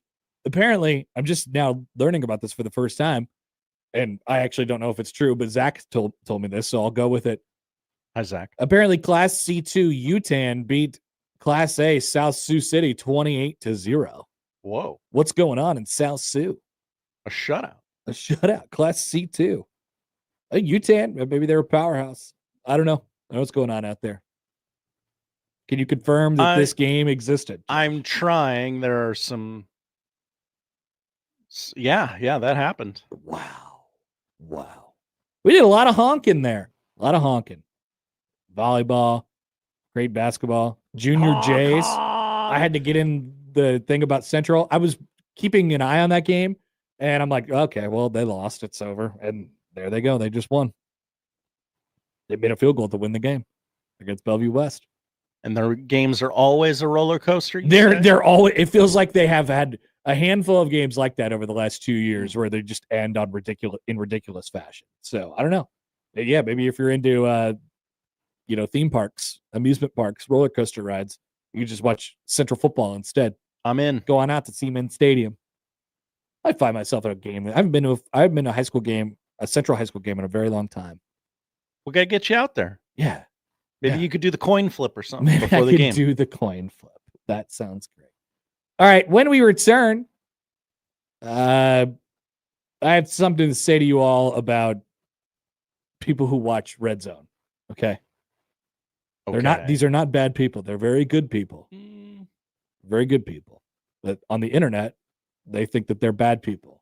So I have to defend them. Okay. When we return on 1620 The Zone. But first, a word from our friends from Underdog. Football is indeed back, and Underdog is the best place to make picks and win money all season long.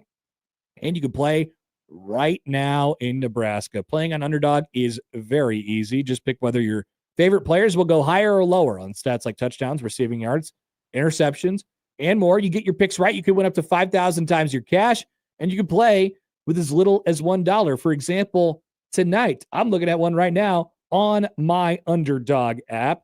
Saquon Barkley, higher or lower than 96.5 rushing yards for tonight. You could do Brandon Aubrey, higher or lower than a field goal and a half made tonight. CeeDee Lamb, higher or lower than 71.5 receiving yards tonight. Just a couple of the many, many options for you on the Underdog app. Download that app today. It's very easy to use, and sign up using my promo code HAPPER1620 to score $50 in bonus funds when you play your first $5. Promo code HAPPER1620. Millions of fans have already won billions making picks on Underdog. Will you be next? Underdog. Big picks, win money. Must be 19 plus and present in Nebraska. Terms apply. See assets.underdogfantasy.com/web/play and get terms _DFS_.html for details. Concerned with your play, call 1-800-GAMBLER or visit ncpgambling.org.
Let's get back to the Connor Happer Show on 1620 The Zone.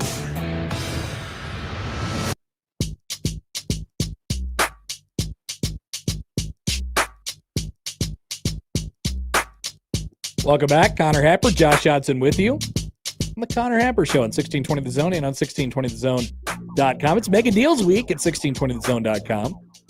Each day this week, you've missed most of them, have a mega deal, a different half-off deal. There's been Vala's, there's been Timber Creek Pizza Pub. There is now 72 Table and Tap. It's on right now, 1620thezone.com. Half-off deals, guys. Half off. It's usually $25 to get $50 worth. I mean, can I entice you anymore? What are you waiting for? Yeah, there's literally nothing like it. Tomorrow, it'll be Churco. So get your zone deals on this illustrious Mega Deals Week, 1620thezone.com. Yesterday, the internet had a big freak out because Red Zone said they're going to play commercials now, which is something they did last year.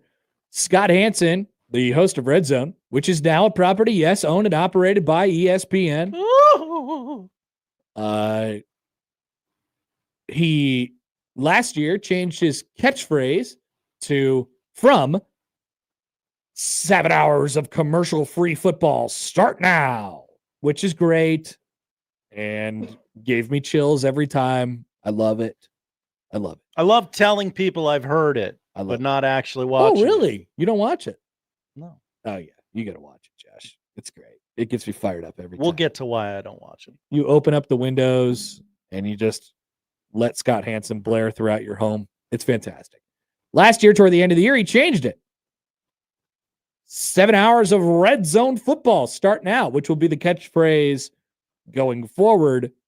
So we already knew this, that there was going to be commercials inside red zone. And it was Scott Hansen's choice. As he told us all last year, it was his choice to change the catchphrase because he felt it lacked integrity if they were saying 7 hours of commercial-free football if there was ads all over the place. And I thank Scott for that. Although he could have kept saying it. And What a noble man. And nobody really would have noticed. Yeah, because it's a picture-in-picture commercial, right? So it's a picture-in-picture commercial. They're technically not leaving. Or so like it is the scroll on the bottom. So I do believe that we will survive this great panic. Bold take by you. And we, in a world where, yes, we do have to sit through ads and click skip and all of these different things, it's okay. We will make it. And I know the red zone was pure and beautiful. And now it is tainted by corporate America. But we will survive. And you will still watch it. I will anyway. Also, it was fodder for people to start a conversation yesterday about these people who intake the NFL through their red zone. There was a war on red zone yesterday, Josh. I saw red zone. No fewer than 5 tweets from people who were like, that got a lot of engagement, a lot of interaction that said basically, if you watch the NFL on red zone, you don't actually like football and you just like your fantasy team. Whoa, strong words. Well, Josh, Connor, how do I watch the NFL on Sunday? You watch red zone. I watch red zone. And I have a question for you. Now, I do have a fantasy team, and I don't have a favorite NFL team. That's correct. Just because I don't have a favorite NFL team does not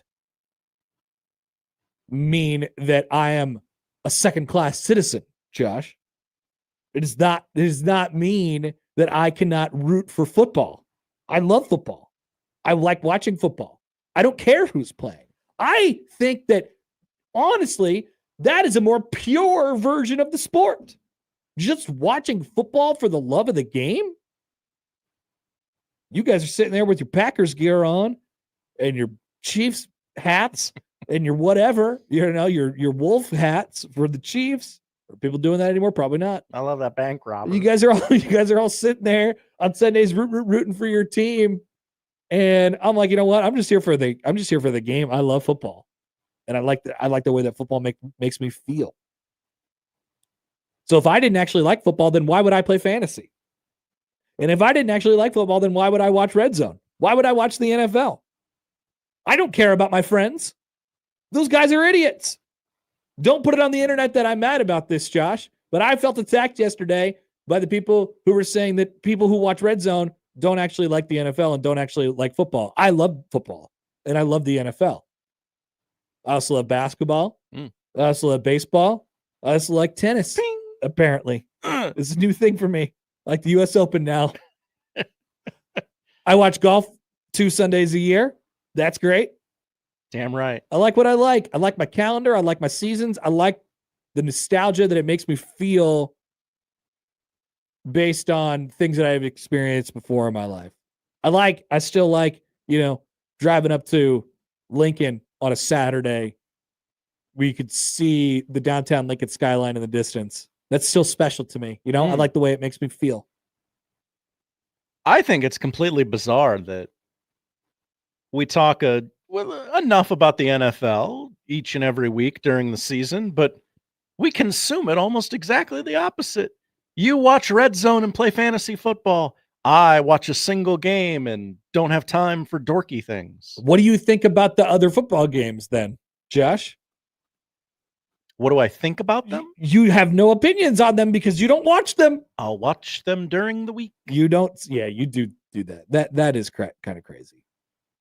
I'm not against having NFL Sunday ticket. I don't want to flip around that much, and I don't want to pay for it, obviously. I have a theory. Okay. People like red zone Maction handshake meme. No. You like the not you, Connor. You are attacking me, Josh. Other people love red zone, quote unquote. No. But don't actually consume it. They love telling people, oh yeah, me and Scott Hansen every Sunday, book it. I'm on my couch, bleep my wife, bleep my kids. It's daddy time. But you don't actually consume football that way. But that's not true for me. That you're not saying that about me. Right, I am Josh? not saying that about you. Because that is not what I say. That's I love not. my wife and children. I know child. for a fact you love your wife and child. Thank you, Josh. It's about time someone said that. Because I felt attacked about that issue as well over the last 13-ish months. Couldn't possibly be bothered with the burdens of husbandry and fatherhood. That's the great for part about Red 18 Zone. Sundays a year. That's the great part about Red Zone. Like, you could just walk away and it's on in the background. It's almost like football as baseball, but everything kind of means something because they're about to score or whatever it might be. And it's, by the way, it's not only when they're about to score. I mean, they and I'm okay with them choosing which games that I go to and stuff like that as well. And yes, I will admit I am in it for the fantasy. I watch it for my fantasy football guys. I'm rooting for my fantasy football guys, but I'd be sitting there and I'd be watching Red Zone either way. Like that has been one of the great parts of adulthood to me, realizing that I could buy it and I could just have it on my cable TV package, YouTube TV now, I guess. Sure. I love it. So I just think you might be right, Josh. I don't know. I don't know what those other people are up to. I don't know what they're cooking over there. But don't tell me that I like football less than you because of the way I consume it. You know, if you and I both said, Josh, I really like pork. I really like pork. Yeah, I love pork. And it was a competition between you and I as to who liked pork the most. And I said, I put it on a taco, and you put it on and you put it on a sandwich, a bun. Who's better? Neither one of us are better. We both like pork. Yes, we both love pork. Is that a great analogy or what? A brilliant analogy. Thank you. This is a lot of other channels I don't want if I want Red Zone. Yes. On YouTube TV. Yes. What are these things? Yeah, go ahead. You could read them. Includes NFL Red Zone. I think it comes with CBS Sports Network, by the way, too, which there's like there's one Creighton game on there a year, so that's nice. Willow, BN Sports, Fox Soccer Plus, Outside TV Plus, Overtime, Poker Go Plus, Mav TV. That's not the Omaha Mavericks. FanDuel TV. Okay, they're getting a roster of shows there. It comes with everything but MLB Network. Yeah, Fight Stadium. Network. I've never watched any of these channels. Tennis Channel. I have Tennis Channel. My 7-day free trial will start immediately. Yeah, why don't you do it and see how you like it this Sunday. $11 a month. It's really not bad. You have YouTube TV, right, Josh? I do. It's just a little add-on. You could do it on your TV on Sunday. They make it really easy for you. You can cancel it whenever you want.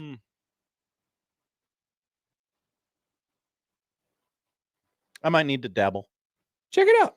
Just see. Now that they got ads, the Titans they can tell me what to. They do suck. There's no need to watch them constantly. Nope, I don't. I'll let the nerds tell me how Cam Ward's doing. And meanwhile, hypocrite Josh, we're gonna grunt the slate later on, and you're gonna say, and you'll just be watching the dumb Titans. No, instead of all those games. Now would be a great week. There might be a free trial week for everybody at some point during the season as well. So stay tuned for that. The 506 maps mean the world to me because those are the games I'm going to watch. The 506 maps mean nothing to me. They're pooey. I'm so I excited spit on the 506 maps. to watch Steelers Jets with JJ Watt on the call. Mike Stibbs writes in. Hi, Mike Stibbs. When my team isn't on, I don't understand why you wouldn't want to watch every single game at once. Thank you, Stibbs. Giants Commanders. Wow, what a crappy week of football. It's not well. It's not great except for the one-off games. But we'll hear that in Grunt the Slate later. Travis says, "Give me the quad box. That's way better than red zone. I'll get the quad box too. They'll sometimes quad box you up on red zone. They start with a quad box. I know they start with an octo box every Sunday. That's it. That's when Twitter goes nuts. First octo box of the year. Octo box. It's great. It's awesome. And but it's not about actually watching the games in the tiny octo box screens. It's about Scott Hansen saying it's time for the year's first octo box. And it makes you want to open your windows and go to the pumpkin patch, or just sit and watch football, whatever it might be. It's great. You're big on opening the windows. I love opening the windows. I opened the windows yesterday. Opening the windows is one of the best, easiest things that you could do to make you feel better. I need new windows. Why don't you open them? Do they work? I'm pretty sure they work. Okay. Why do you need new windows? They're just bad. They're bad. They're rotting. All right. Yeah, you do need new windows, Josh. Might save you a little money on energy. If you know a guy. It's got a Windows guy. Set up Josh. Got a good Windows guy. Got your Windows guy. All right. I'm not a lesser person for watching Red Zone. That's all I wanted to say. Thank you, Josh. I appreciate that. We'll be back with the odd news next on 1620 The Zone.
And now we've reached the point in the show where Josh Odson reads the peculiar, the bizarre, the comical, the odd news with Odd Son. Odd news, Odd Son. See what we did there? The odd news with Oddson. Coming up in just about an hour, we will grunt our first NFL slate of the year. And Josh was like, and he won't watch any of them. Ravens, Bills. I think the league does a fine job of telling me what to watch. Okay. All right. I get some college games I want to throw in there too. Get some quick grunts out of you. So we'll do that. We'll Scrambling Ohio State. NFL season-long pick. Scrambling Ohio State won't be on there, mostly because it doesn't have an active line that you could actually legally bet on. Okay. Because there is no limit. The limit does not exist, Hello. Josh. Also, NFL picks coming up at 1. Michael Bruntz will join us at 12:30. But first, the odd news. Josh, what do we have today? Well, in a story that I imagine is absolutely 100% honest and not done for clicks, Tiki Barber hopped on WFAN and radio said, station, quote, college football sucks. Why did he say that? Who asked him about that? These are great questions. Let's dive in. College football sucks on That's what? Right. On what grounds? He says it's a bad watch. Well, it was in week 1, Tiki Barber. This is the evolution of college football. And by the way, as an aside, college football sucks. It's a bad watch because you don't know who's good and you don't know who sucks. And even the good teams suck. So college football is bad. Shout out to the University of Virginia, where Tiki Barber played his college football. I'm sure if I went to Virginia, I would think that college football sucked. Mm-hmm. Let's see if there's any more quotes in here. College football sucks. You don't know who's good. Why does that impact your enjoyment of the college football game? We don't know who's good. What a stupid complaint. I watched Colorado State Washington over the weekend because it was a close game. I'm like, yeah, I can watch this. This is great. Who's good? Who's supposed to win? Tell me. Sometimes you can't. Yeah. What a terrible take. Works that way in the NFL too. I just wanted everyone to be aware of the terrible take. That's stupid. But they hate college football in New York, so I'm sure they just gobbled that up. They're like, yeah, you know what? It does suck. Oh, yeah. Jets, Giants. I do hate that. 5 combined wins. Oh, give it to me. Yeah, Fireman Ed, he told me go down there. Is that guy, is Fireman Ed, didn't he retire or die or something? Well, no, he retired. He quit and then came back once I believe when the Jets got Aaron Rodgers, he was like, okay, I'm back. Don't worry, Jackson Dot is going to be a player. He's going to be a player. We go to New Zealand where a woman has decided to show off her strength when she ran barefoot over 100 meters of loose Lego bricks in 24 3/4 seconds. Whoa. 24 seconds of constantly running over Legos? Yes. Gabrielle Wall broke. How many steps can you take in 24 seconds? Ooh, good question. That's basically how many times you're stepping on the Legos. I have found, though, running, she's running over Legos or she's walking over Legos? Running, I believe. When you're expecting the Legos and when you're running, these all make the pain threat. Like when you stub your toe and you're like when you kick something, I'm purposely kicking this desk below me right now. That doesn't hurt my toe. When I accidentally and very slowly kick the coffee table at my house, that hurts my toe. You know what I'm saying? I follow. The most painful Lego is the Lego that you don't expect. Good take. Better than Tiki Barber's. Gabrielle Wall broke the Guinness World Record for fastest 100 meters barefoot on Lego bricks. The track was covered in 661 pounds of Lego bricks donated by a New Zealand nonprofit. Wall said she spent 2 entire months barefoot to build calluses in preparation for her attempt even attending a wedding without any shoes. I am proud to have pushed myself to new limits, she told Guinness. She ain't need to do all that. Yeah, this is doing just so run much. over them, take the pain, and Mhm. move on with your life. I could set that record. Oh, hello. You don't know the pain of not knowing there's a Lego on the floor and stepping on it. I know the pain of stepping on a Lego that was not intended to be there. Okay. And I know it compared to the pain of stepping on a Lego purposefully. You're right that they're it's not different. the same. Uh-huh. It's not the same thing. We go to, I'm going to guess this is the Denver area because a local TV station in Denver is reporting on. That would make sense, Josh. Thank you. I'm a real news hound. What was meant to be a relaxing day at the Indian Hot Springs quickly turned into a tense police chase after a man fled from Idaho Springs police covered in mud and only wearing a Speedo. On August 26th. Idaho Springs sounds like Idaho. It does, Connor. You could see my confusion. Let me throw. Idaho Springs is a city in Colorado. Let me throw another wrench into What do you think about that? Idaho Springs. This is like the It's in the Cincinnati mountains. airport being in Kentucky. Police suspect wanted a suspect in Douglas County. Again, I'm confused. I think there's many Douglas counties. Okay. That one makes sense. At the Indian Hot Springs after reports of credit card fraud and stolen identification. The suspect was identified as Alec Bogus. Great name for identity theft. Mr. Bogus? Yes. According to the arrest affidavit, police responded to the Hot Springs where they found Bogus in a mud bath and confronted him about the credit card fraud. Bogus denied the claim before the officers mentioned the warrant from Douglas County and told him he had to go to jail now. The officers allowed the muddy man to take a shower before they left, but while escorting Bogus, he ran from them covered in mud and only wearing a Speedo. A drone was deployed, which was able to find Bogus, and the officers successfully apprehended him. Nice. Wow. A lot going on in that story. Yeah, it's just in the mountains. Okay. Just at the start of the mountains there, or maybe into the mountains a little bit. Yeah. You take right off I-70. Say if you're going up to like Breckenridge or something like that, you just hop off at Idaho Springs. Maybe you'll see a man covered in mud in a Speedo or whatever he was. My grandmother's maiden name was Bogus. Really? Mm-hmm. What do you think about that, Josh? Bet you didn't see that one coming. I didn't. Mm-hmm. Shocking. Maybe I'm related to this guy in some way, shape, or form. Although I'll guess probably not. Thanks, Josh. Thank you, Connor. We'll take a break. The noon hour is coming up next on 1620 The Zone.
He does it the only way he knows how. With his massive sports brain sprinkled with a smidgen of rabble-rousing. Let's get back to the Connor Happer Show on 1620 The Zone. Welcome back. Noon hour, the Connor Happer Show here on 1620 The Zone and on 1620thezone.com. We are so excited to bring you 1620, the pregame this week from Lincoln. Somebody will produce it, and John and Michael will be on the air. It might be one of those people.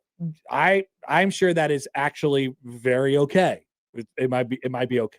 Other than it might be a little bit of a pain in the butt to move all the stuff or whatever, you know, in between the time the show ends and the game starts. But we will be with you prior to Nebraska and Akron, and then after Nebraska and Akron, with Matt, young Matt, and young Josh as well. Josh Peterson, who will be waiting with bated breath for your calls into 1620 The Zone. This is your chance. Mm-hmm. This is your chance. When it turns over to Big Red Overreaction, it turns into the Jay Stinnett Contracting Hotline. Mm-hmm. I'd like you to call that hotline 1 billion times on Saturday night, and don't text, and don't YouTube comment, and don't interact any other way with the show. Just call.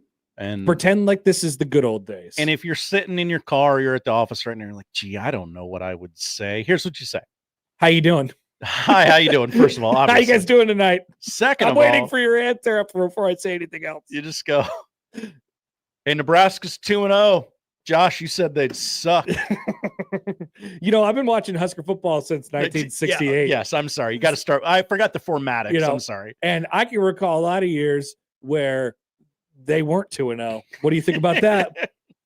I don't think you know football, Josh. How you doing? I think that you all should call Big Red Overreaction on Saturday. Just night. Keep calling. Right about 10 o'clock, we will be on the air. If it's any after 10 o'clock, something horrible has happened. There's been another rainstorm, and the game has been canceled or something like that. But I think we'll be okay. It looks lovely. I issued a quarter zip warning yesterday. I saw others issuing a hoodie and shorts warning, including our next guest, Michael Bruntz, who will join us in about 20 minutes here. That's right. Hoodie and shorts warning. Oh, look at this.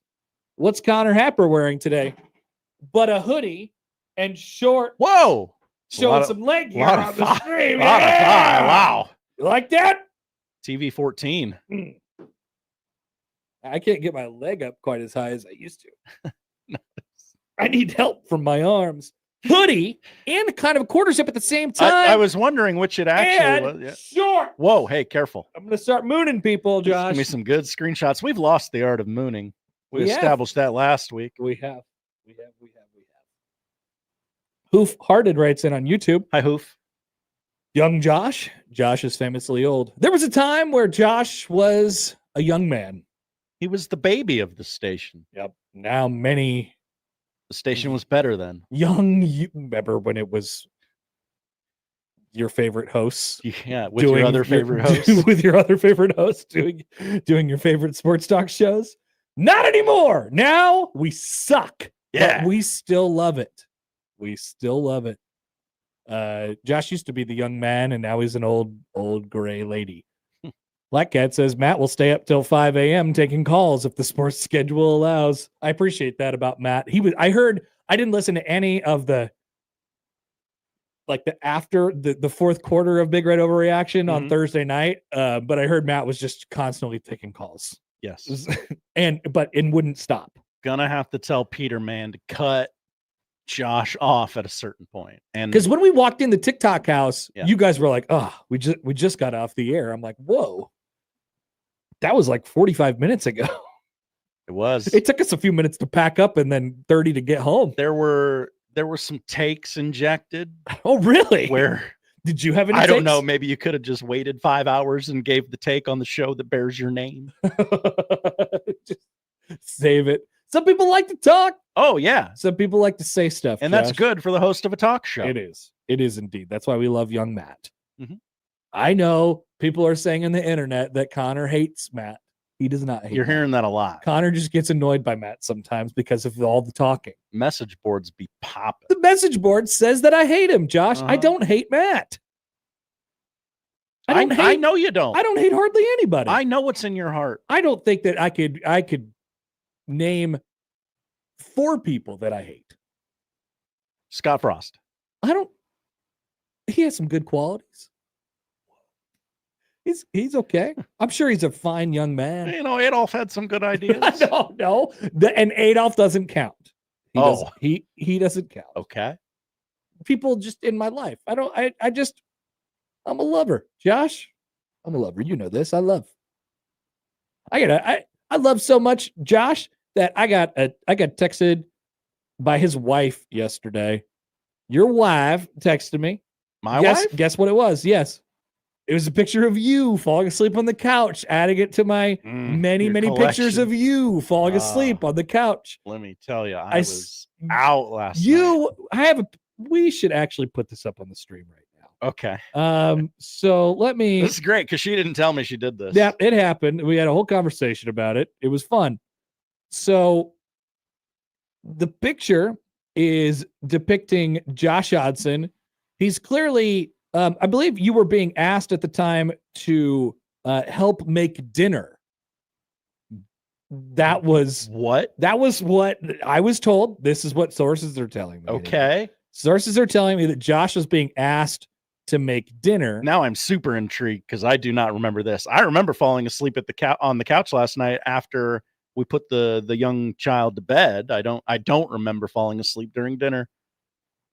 What does that look like? It looks like I'm looking at my phone. No. It looks like you're sleeping looking at your phone. Okay, this rings a bell. Very unflattering photo, wife. No, but I am's what I am's. Yeah. You do have an uncanny ability to just fall asleep. You know now. I now know. You know what it's like. And by the way, I'm not mad at it, and I don't hate you because of it. Nobody should say that. But there's Josh assuming the position of sleeping person on the couch. So nice job. Thank you. That's how involved I am with your family. And that's not the first photo like that you've been sent. No, I have a couple of different ones. Okay. That are kind of like that. Mm-hmm. From the 402, do you hate Curt Cignetti? Ooh. I do. Okay. I do hate Curt Cignetti. So there's one. Jazz Chisholm. I was watching a Jazz. It took everything I had to not just start firing off tweets about this last night. 2 nights ago. This is before I started watching the good tennis match. I had it on the Yankees and the Astros. And Jazz Chisholm was up. It's not a close game in the 8th or 9th inning or something like that. And Jazz Chisholm's up. And the guy throws him a slider. It's out of the zone. It looks like a strike, but it's not according to the K zone. And Jazz goes, flings his arms up in the air like, oh, what the hell's going on? Next pitch, same pitch, like in the exact same spot. Umpire calls it a strike. And Jazz is like, what the hell? Third pitch, exact same pitch, calls it a strike again. And Jazz all of a sudden goes to the umpire and he's like, dude, what are you doing? What are you looking at? What are you doing? And the umpire is like, you need to stop looking at me right now. Next pitch, he hits a home run down the right field line. and he bat flips, to show up the umpire. Gotta pimp it. And he does his little Euro step when he gets to the plate or whatever. I'm like, oh, I can't stand this guy. I don't hate him. You gotta help me out. I don't like him very much. You gotta help me out with the quote here. Who's the guy that said he was the Jackie Robinson of celebrating? Or Tim Anderson. Tim Anderson. Tim Anderson thought he was like Jackie Robinson in a variety of different ways. I did not like that guy because he said that. I've been trying to think of his name ever since you said there's 4 people in this world I hate. Tim Anderson is probably one of them, but I don't have to hate Tim Anderson anymore. He's unemployed because he is sitting on his tuchus right now, not playing baseball. Kids are back in school. You can say ass. He had a sharp sharp fall off. He was like a really good player, and then he got jacked in the face by Rugnet Odor, and then it was over. No, was that him? Yeah. No, who got punched? Didn't Jose, or maybe Jose Ramirez punched him. Somebody punched him. That was great times. I liked when that happened. Joel has a comment that he might call in with on Saturday night after Big Red Overreaction. Hi, Joel. I just want to know one thing. Where's the fullback? Great question. You should ask it on Big Red Overreaction. Perfect Big Red Overreaction question. Yeah.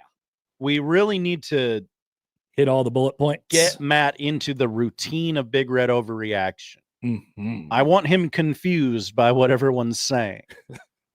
Because the first game is the first game. Everyone's excited. They want to analyze the team. The setting was different than normal for the first Big Red Overreaction. This is really like the first Big Red Overreaction of the year. It is. It is. Because it won't be about the game. It'll be about other stuff. Yep. It'll be, why didn't we win 70-0 against like Pacific? Or like, hey, what'd you think of like Lutovsky or something like this? Like, I wasn't watching Lutovsky, man, but thanks for the call. Appreciate it.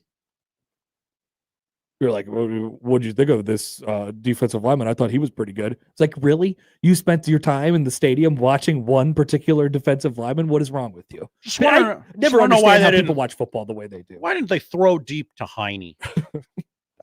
What do you think about, putting him in there? Heinrich Harburg that's a good take for Saturday, actually. Heinrich Harburg is going to score a touchdown on a sneak or something like that. You got to get the people going.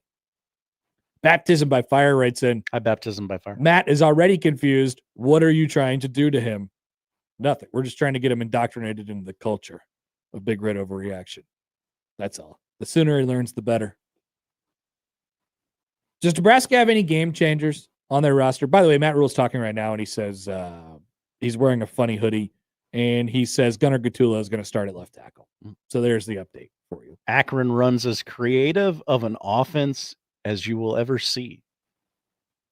Well, he says that creativity got him 0 points last week against Wyoming. So I think Nebraska's still going to be okay.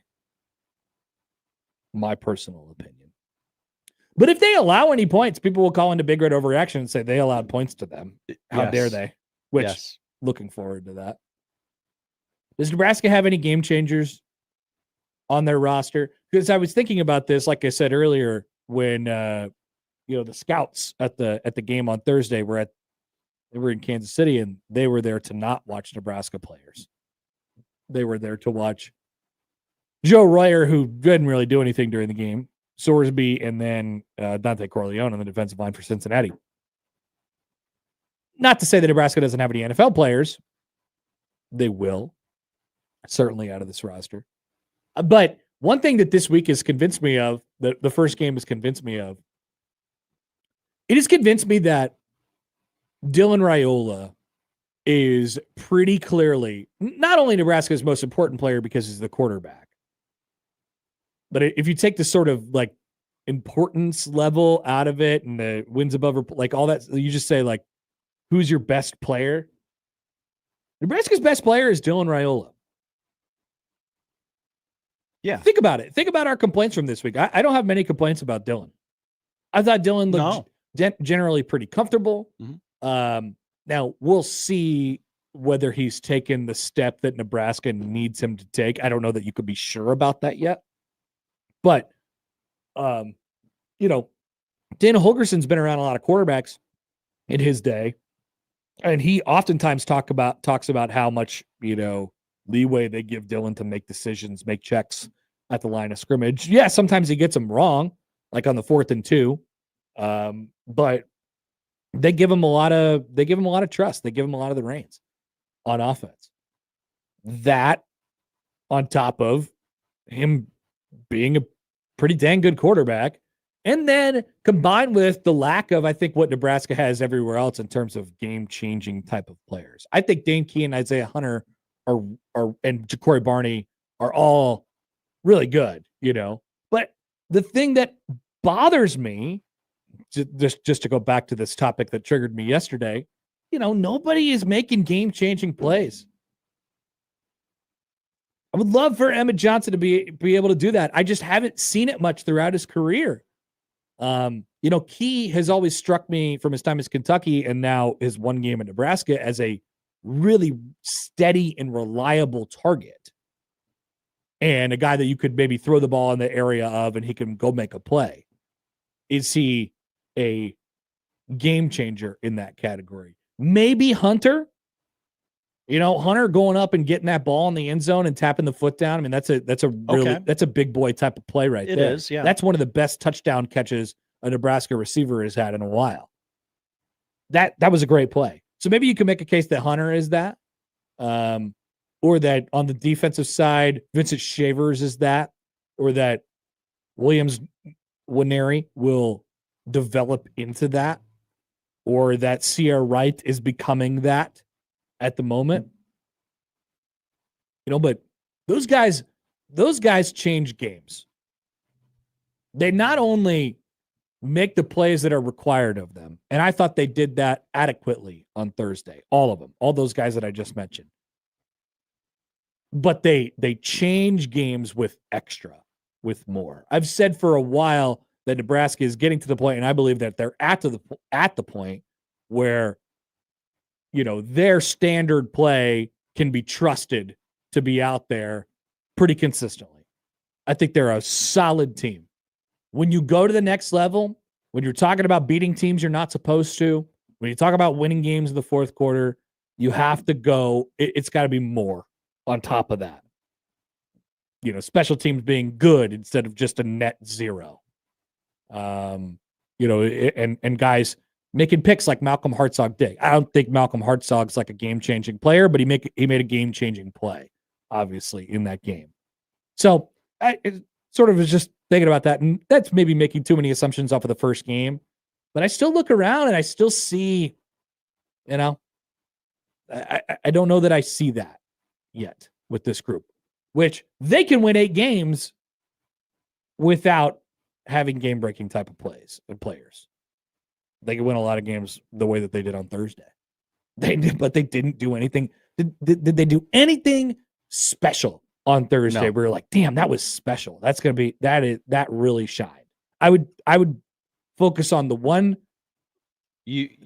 Isaiah Hunter catch. You've maybe talked me into that. And then I thought Dylan, I thought they collectively on the 3rd and goal when they're going up late, they did the RPO and it didn't work the first time. And then they went right back to the same, so Dana had a hand in that. He went right back to the same place, said, just ride it a little bit longer, hold on to it, get that linebacker to bite and throw it to Key. Like that's, you need quarterback, wide receiver, offensive coordinator to all cooperate on that. And I think they got that. So maybe that doesn't even count because I sort of, highlighted 3 different people there. But I don't know. I don't know if I see it. Which player would you be most upset about if they hit the portal? Like let's say the portal was open right now. Oh man, Dylan. Yeah. Yeah, Dylan by 100 billion miles, probably. 100 billion miles. I agree.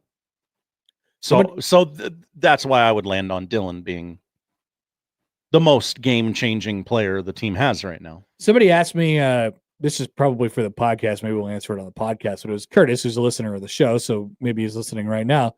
Says, I have a hypothetical for you and or Mitch to discuss. After one game, would you trade with Kentucky Dane Key for Dante Dowdell back? They both go back to where they came from. I don't know. Maybe, but not that Key is worse, but Nebraska just they need so much at running back right now. Honestly, I don't know. I can't wait to see how this is an important thing. Like, you really run it. And I'm talking about with Emmett Johnson and without Emmett Johnson over the next 2 games. And, if they can't, there's just going to be so much on Raiola's shoulders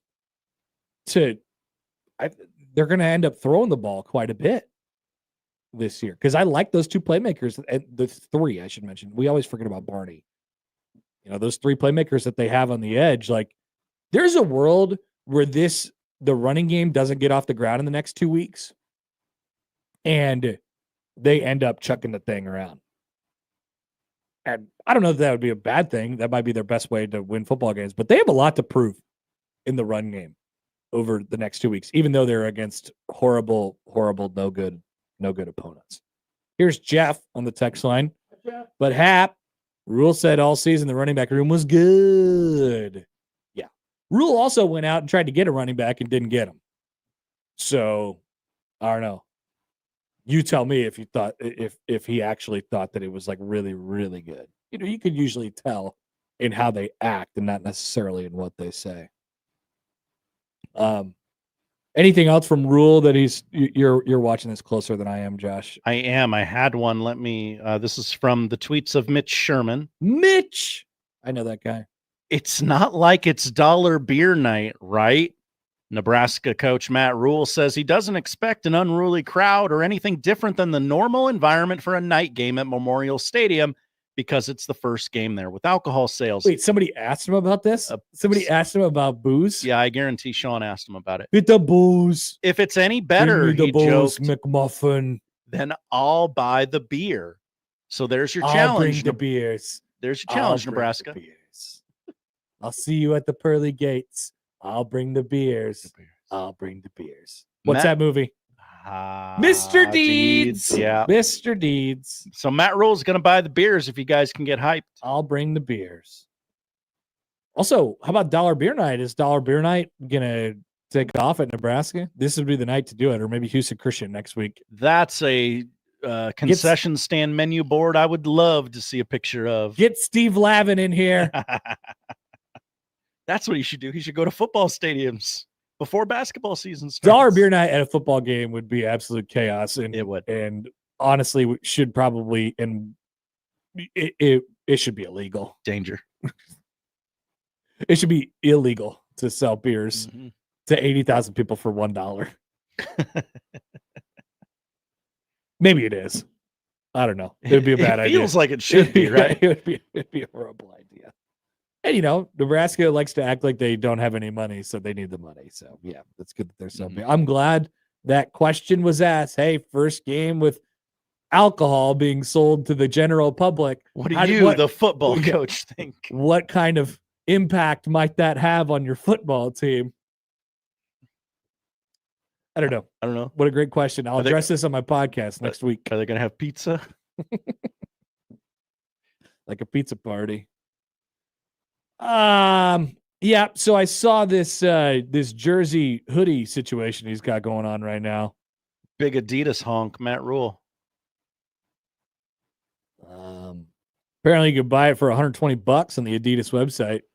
If you're just a big Adidas fan, it just says Adidas on it. It's one of those. I'm telling you, man. It's like a jersey so it's stitched over a hoodie. Correct. They've been doing a lot of those over the last couple of years where it looks like a hoodie just underneath a shirt, but you actually can't have one without the other. It's just one thing, which is kind of odd. Just you make it two things, but whatever. And it looks like a baseball jersey or something like that, or a hoodie, and it just says Adidas instead of like Nebraska. I like the font. I like the colors, but I'm not gonna like Adidas is honk. Apparently popping now. You know, Penn State's going to Adidas. Yeah, that's weird. Tennessee is going back to Adidas. People are Adidas honks now. They got Harper Murray. I maintain that Nike is just a better brand, but yeah. Anyway. Seems pretty open and shut. I guess you could buy on the Adidas website, you could just buy a whole bunch of jerseys over hoodies. Wow.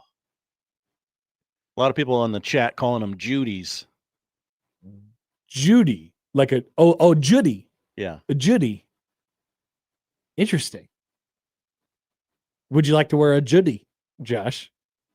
I've worn a Judy before, but I made my own Judy. Yeah, not that BYOJ.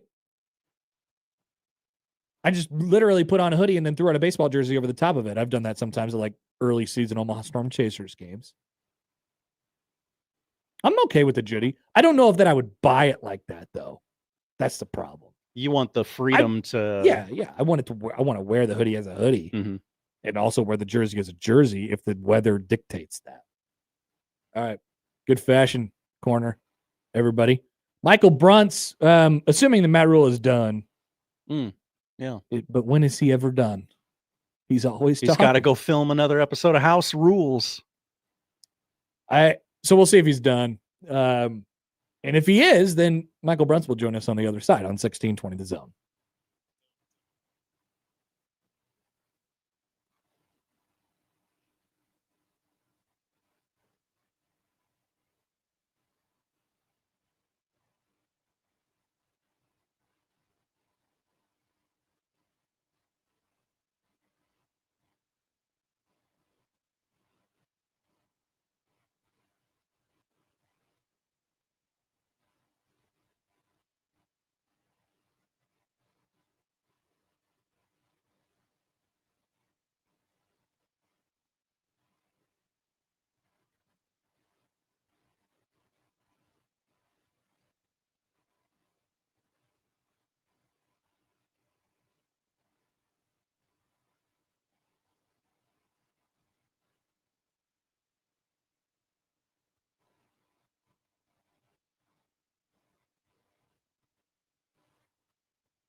Baseball update. The Royals are nearing the end of the line. I don't know. They're only 2.5 games out with all of these losses that they've had. They keep not moving because Seattle keeps losing, which is great. Thank you, Stibbs. Appreciate it. So we'll see how this thing turns out. But losing 2 out of 3 to the Angels, not pretty for my beloved Kansas City Royals. We'll see if they have a chance to go get one tonight, as we're now joined on the Prairie Flower Casino Zone Hotline by our good friend Michael Bruntz of Husker 247. Hello, Michael. How's it going? Are the Royals dead? Yeah, I think so. I mean, they're only 2.5 games out, so they're not like dead, but they keep losing to bad teams more than they should. They got a trip coming to Northern California soon, right? To play some bad baseball, or is it the other way around? Bad baseball. I don't think they have made their trip to the Bay yet, or to Sacramento, I guess. But yeah, okay. Well, they'll get 3 there, so you got that to look forward to. No, they've already lost a series to the Angels, and they play the Angels 3 more times. They have a trip this weekend, or Sacktown. Yeah, they finish with Oakland at the end of this month. They finish with Oakland in the regular season, so they might need all 3 of those, Bruntz. I like that you said Oakland. I appreciate that. Oh yeah, it's not Oakland. Where are they playing? Fresno? Where is it? Yeah, may as well. Modesto, I think. Stupid. Chico. In Chico, I don't know. Yeah, they're bad. I don't know. They might still make the playoffs, but they're bad. It doesn't take away from the fact that they're bad. Are you interested in Matt Rule's jersey hoodie? We're calling it a Judy. I actually wasn't over there today. Oh, okay. So sorry about that. I actually set my phone down at my house and couldn't find it when it was about time for you to call. So that's the reason for the delay here. That's okay. Have you seen it on the internet? I have not yet. Describe it to me. It's just it looks like almost a baseball jersey, but underneath it's a hoodie, and they're apparently like connected. You can't get one without the other. Oh, yeah. I've seen those from a company that's probably not Adidas that makes those. They're not a bad look. It's kind of if it's the one I'm thinking of, I'm pretty sure the hip hop group Crisscross wore something like that back in the early 90s. Yeah, am I correct? Really recently taken off now. I think Crisscross was probably doing that back in the 90s. I'm okay with it. It's not bad. I don't know that I'd spend $120 to buy it, which is you can right now on the Adidas website, but I would just probably make my own Judy for a smaller sum of money. Yeah. No, I think I saw like was it like New Era or 47 brand or something? They came out with something like that, like at the start of the baseball season, and I was like, it's not a bad look. I don't hate it. Maybe not for me. I don't think as a big dorky 41-year-old dad that I could pull that look off in the school pickup line. Maybe I should try it. See how it goes, though. There have been worse trends in fashion for dorky 40-year-old dads. That's for sure. Yeah. No, I don't hate it. I couldn't do it, but that's I'm not the target. Like everything in life now, I'm not the target audience for any of this. So, I also see that you have. I issued a quarter zip warning for Saturday, and I think simultaneously you issued a hoodie and shorts warning, which I think we're on the same page there for Saturday. Yeah, maybe a watch. I don't know. I don't know if it's a warning yet. It's like 60, like low 60s by the time the game's over. Oh yeah. That's nice. It'll be nice and cool. That's definitely quarter zip territory. Yeah, I don't think there's any doubt about it. And then Matt Rules, he was asked about, I don't know why he was asked about this, but he was asked about them selling beer in the stadium and then made reference to dollar beer night. So they're not going to do it. He said, it's not like it's dollar beer night. Everything's going to be okay, which I'm glad he gave people that assurance. That's too bad. The dollar beer night or some kind of Thirsty Thursday type promotion at Memorial Stadium would be kind of scary, I think. Yeah, it could end up bad for a lot of different people. All right, so we're a week separated now from game number 1. Although some people, if you count in the Kansas City traffic, just got back to their houses about a couple hours ago. Now that there has been some time and some distance from it, and Nebraska's heading into a couple easy games, and you watch the rest of the college football world play this past weekend, does the performance that they gave on Thursday night, change in your head a little bit? Does it age any differently? Yeah, I mean, I think in the middle of the weekend when teams were, kind of running the spectrum on how they looked, I mean, I think anytime you can play a Power 4 opponent in week 1 and come out with a win, you got to feel okay about it. I mean, it's interesting. I was on Monday, Matt Rule kind of, I don't know if he slipped or just kind of as a quick aside said it was a must-win game. I don't know if you caught that, but yeah, that was pretty telling, I think, and I think it was. I mean, just think this week if you're, I mean, you don't have to think probably too hard because it's happened in the very near past here. When you're going into these 2 games that, you probably won't learn a ton, but to go in off a win, it's a much different feel. And, you got to get some momentum going, and, 3-0 looks a heck of a lot better on paper than 2-1, especially given the schedule. So I think you kind of have to, accept the win. You don't have to necessarily accept how it looks, but there's, a lot to work on, which there would be even if they had lost that game. So I think you just kind of take the win, you move on and get to work. And, there's some things they got to get figured out over these next 2 games. I mean, I don't know that it's going to be anything earth shattering, but you've got to get a lot of young guys into the game here, getting some experience and really find out, when the schedule gets tougher at the end of September, who's going to be able to help you out in a meaningful way. Bruntz, I don't know how you felt going into the season about their ability to run the ball. How do you feel now after one game, against knowing what the competition was and then what's coming up, not only the next 2 weeks, but for the remainder of the season? Yeah, I actually thought Cincinnati's front 7 was okay.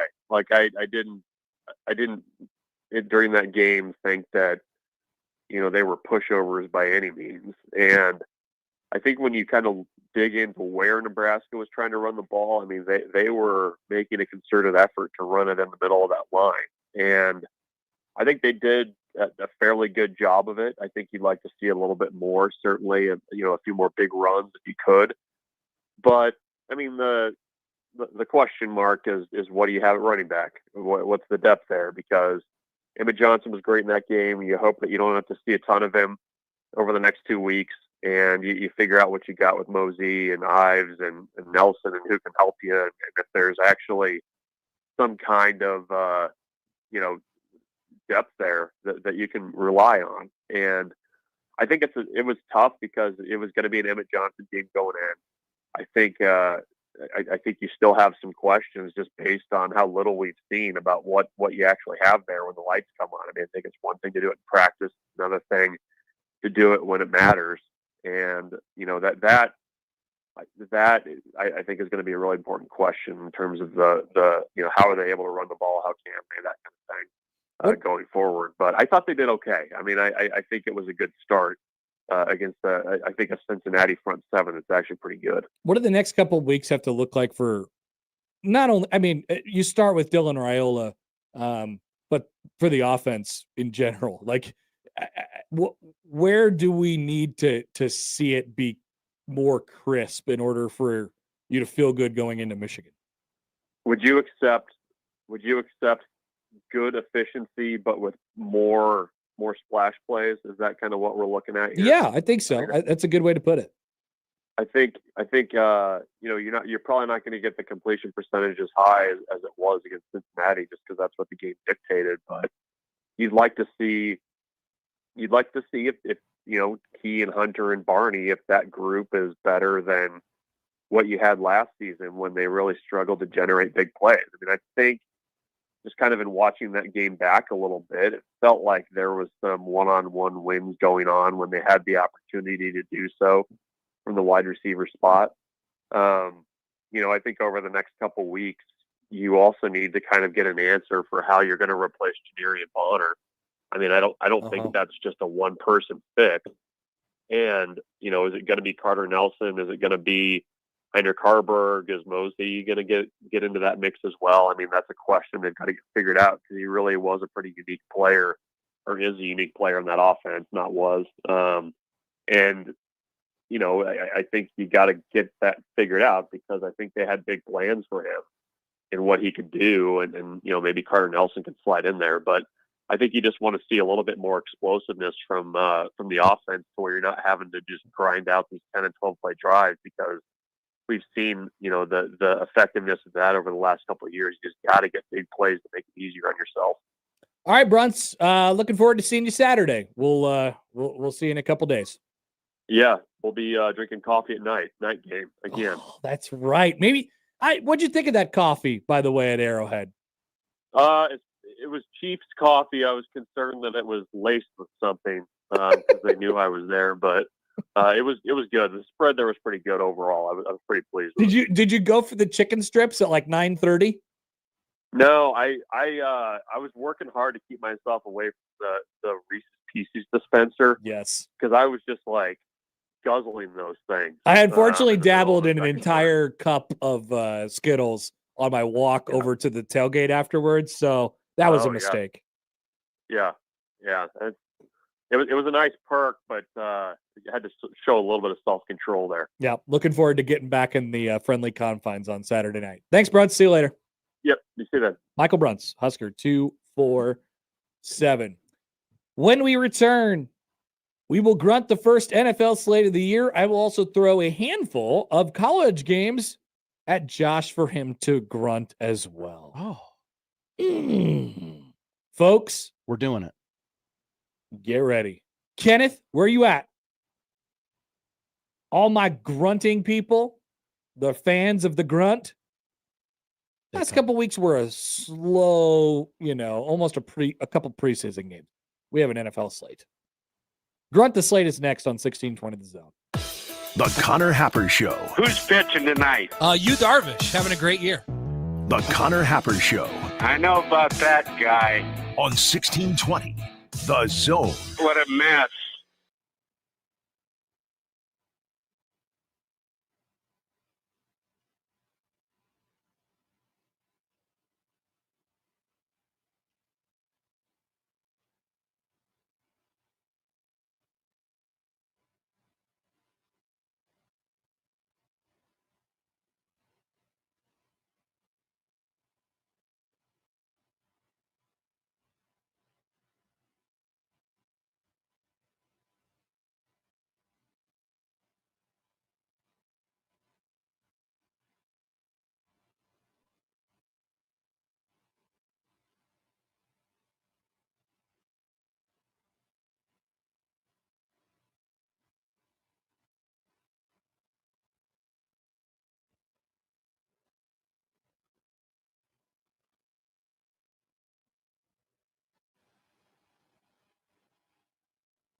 Grunt the slate, grunt the slate, grunt the slate. I'm gonna grunt the slate, grunt the slate. Gonna grunt the slate.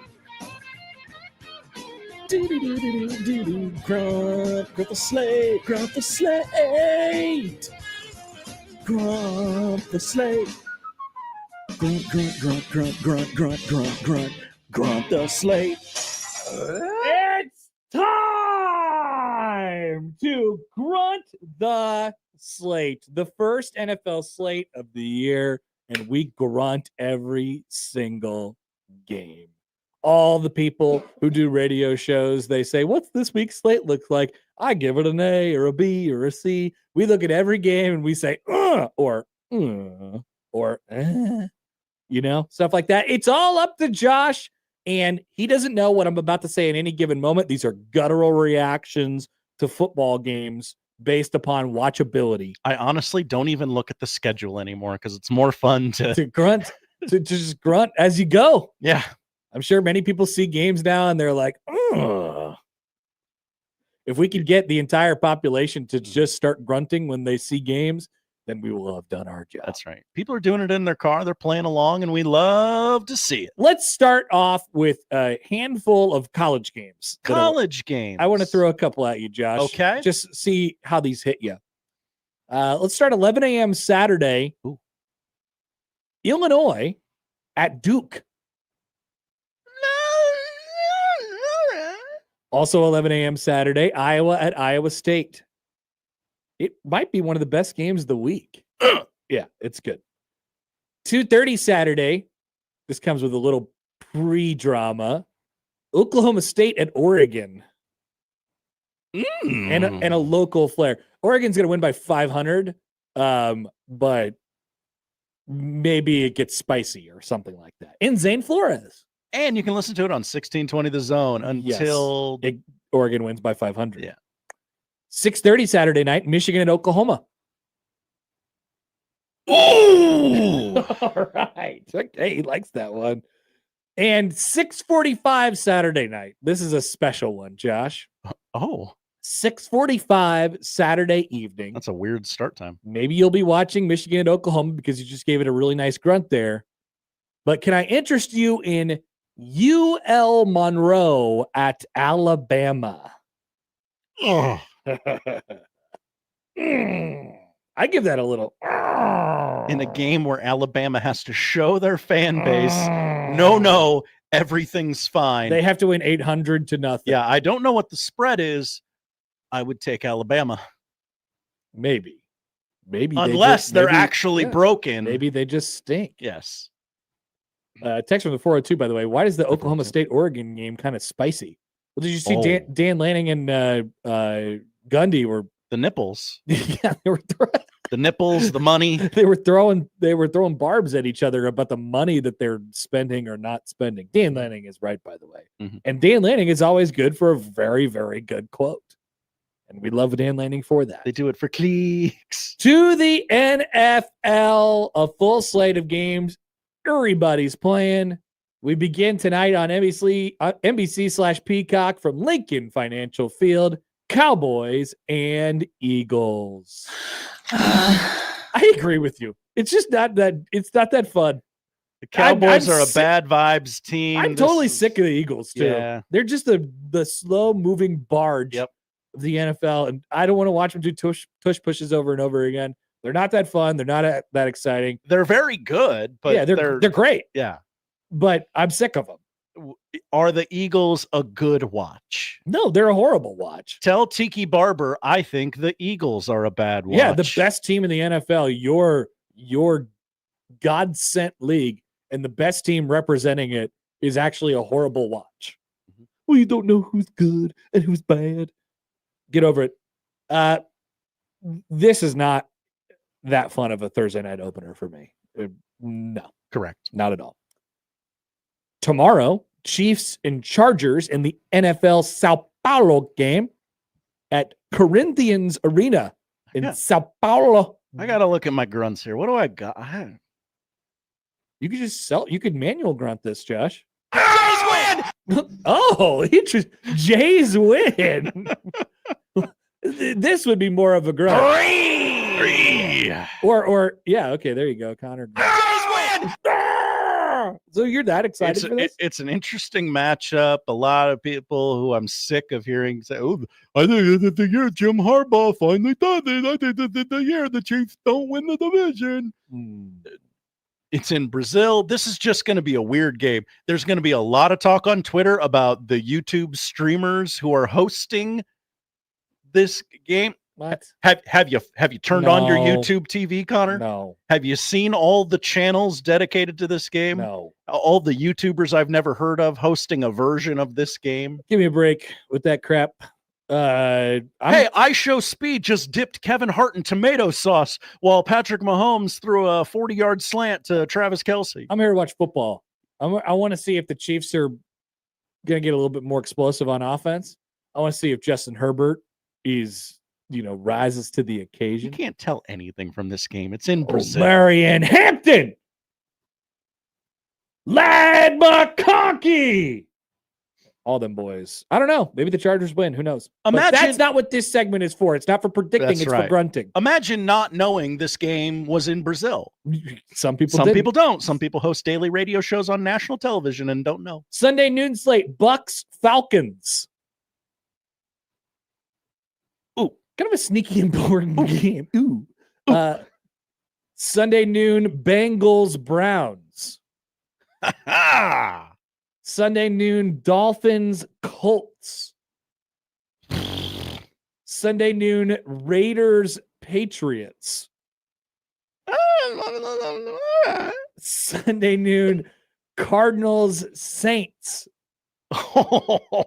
Sunday noon, Steelers, Jets. That's my revenge grunt. Okay. Sunday noon, Football Giants and Football Commanders. Mm-hmm. Sunday noon, Panthers, Jags.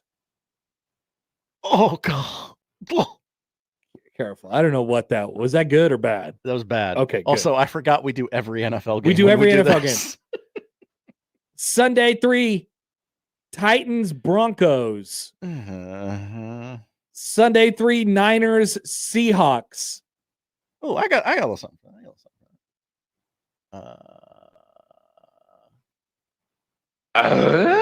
Oh, you're interested in both these teams? Yeah. Okay.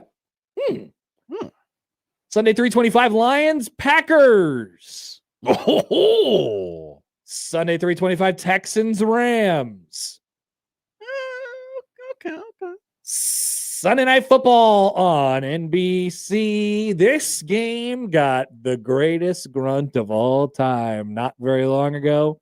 Ravens and Bills.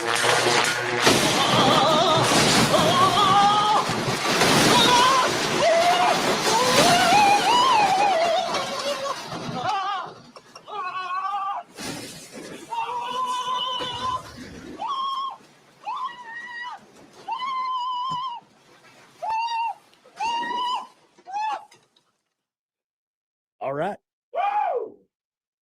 Monday Night Football, Vikings and Bears. I'm excited for everyone to shut up about the Bears. I hope they lose by 100. People can stop with that crap. Hey, so there's been a guy in the YouTube chat this entire segment wondering if Omaha got an NFL team. Why are they talking about the NFL? Why are we talking about America's #1 sport on a sports radio station? John, I got a great segment for you. Stay tuned. We got something just for you on the other side. Our season-long NFL predictions on 1620 The Zone.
Let's get back to the Connor Happer Show on 1620 The Zone. Here comes the clown.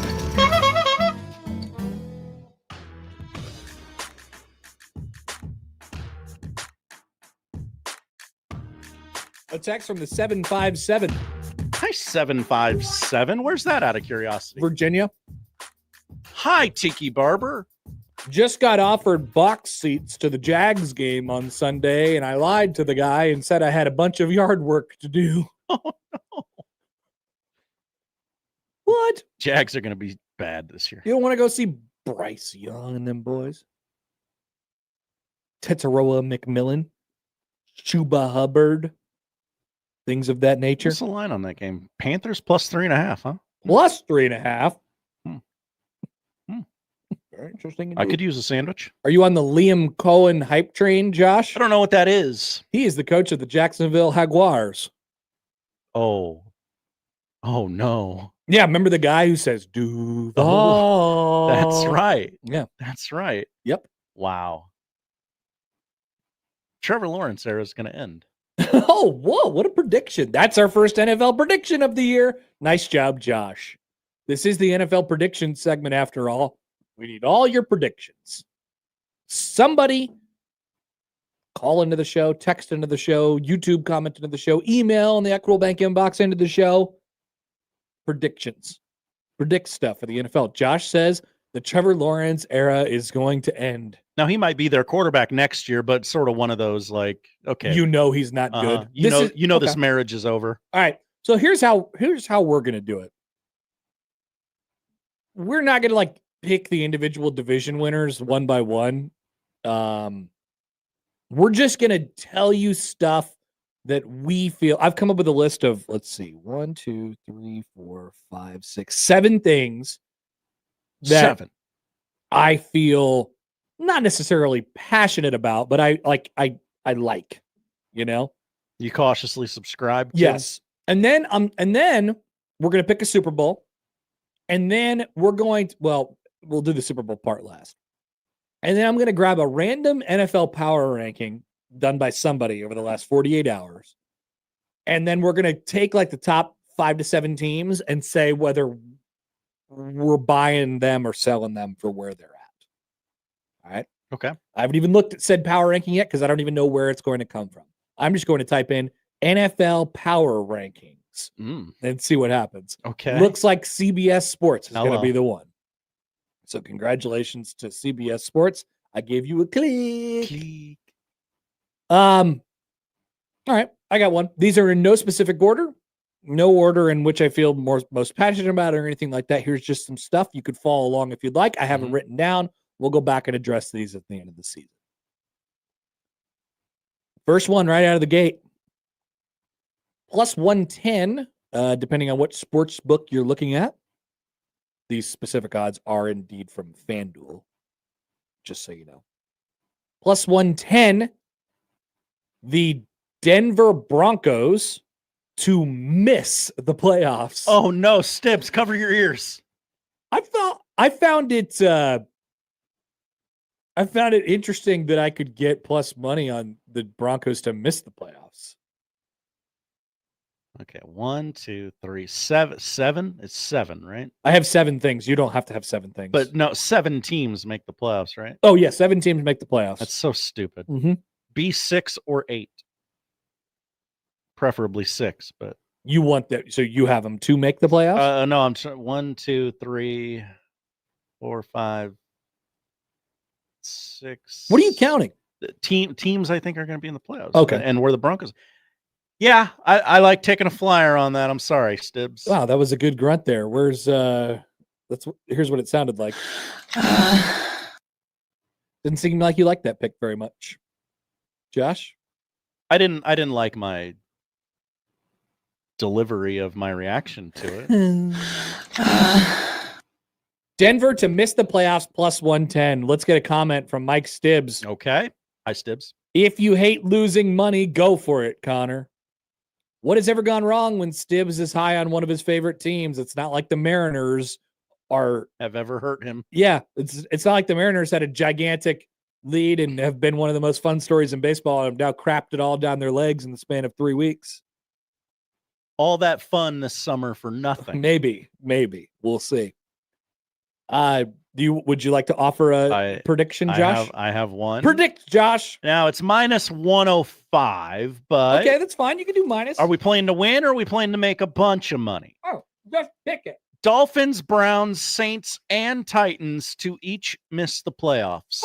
Seems kind of like a lock. I forgot that you can't bet without parlays because you're sick. That's not a parlay. That's a future special on the FanDuel Sportsbook. That's called a parlay, Josh. It's not a parlay. Yes, though. it is. I could actually parlay them together, probably for better odds. No, you can parlay them together for the exact same odds. Okay. That's the point. That's why it does that. They've parlayed this for me. Mm-hmm. Okay. You're picking how many separate teams to not make the playoffs? 4. And name them again.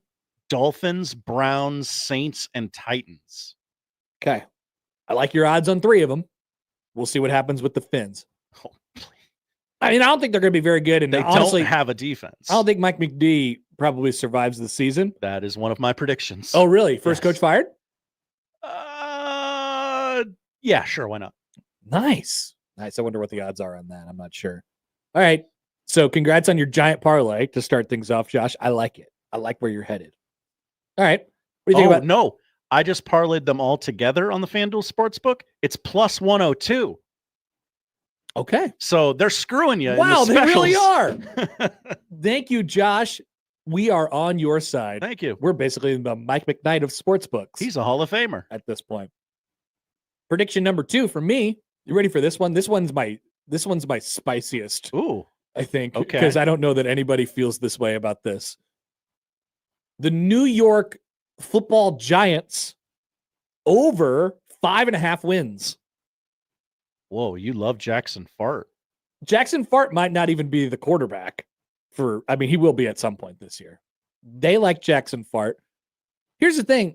So they did this thing where they got everyone back. They returned basically everybody.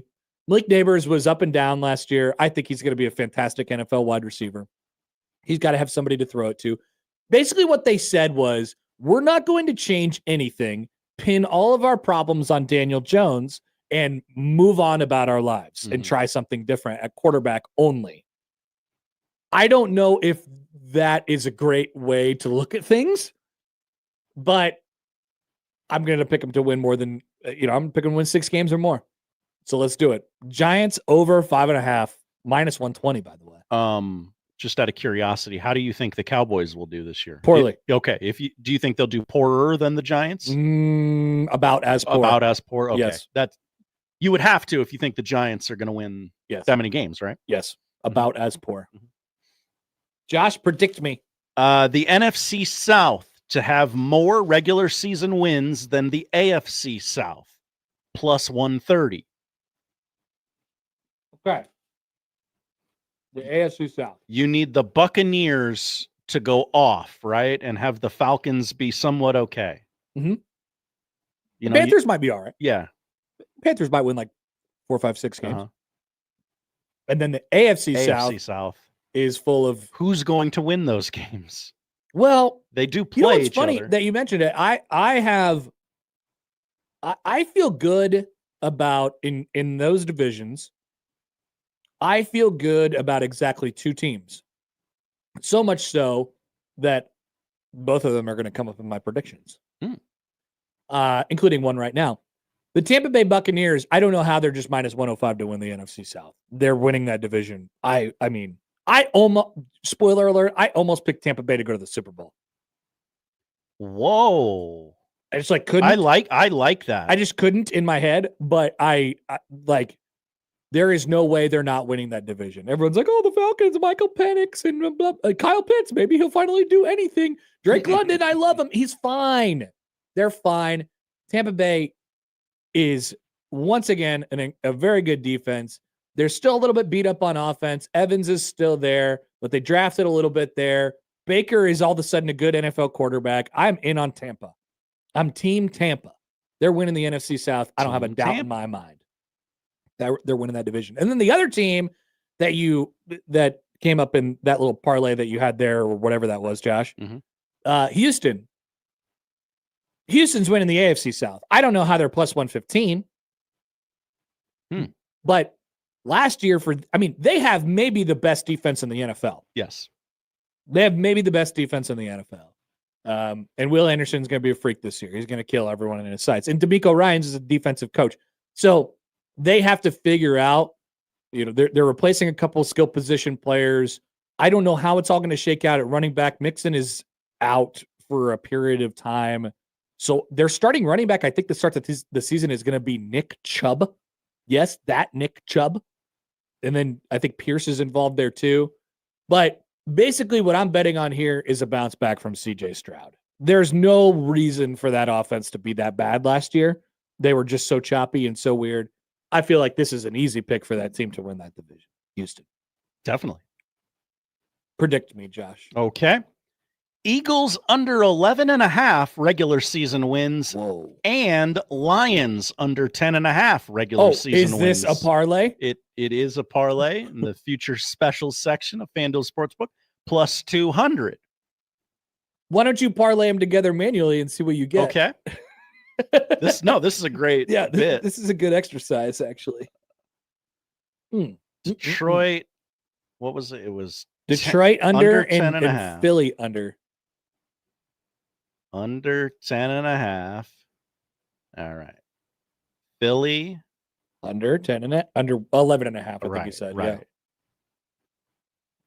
Under 11.5. What's it spitting out? Plus 203. And it was 205 on plus 200. Oh, geez. If they do it for they you. Are just nickel and diming you, Josh. They really are. Very interesting. That's my money.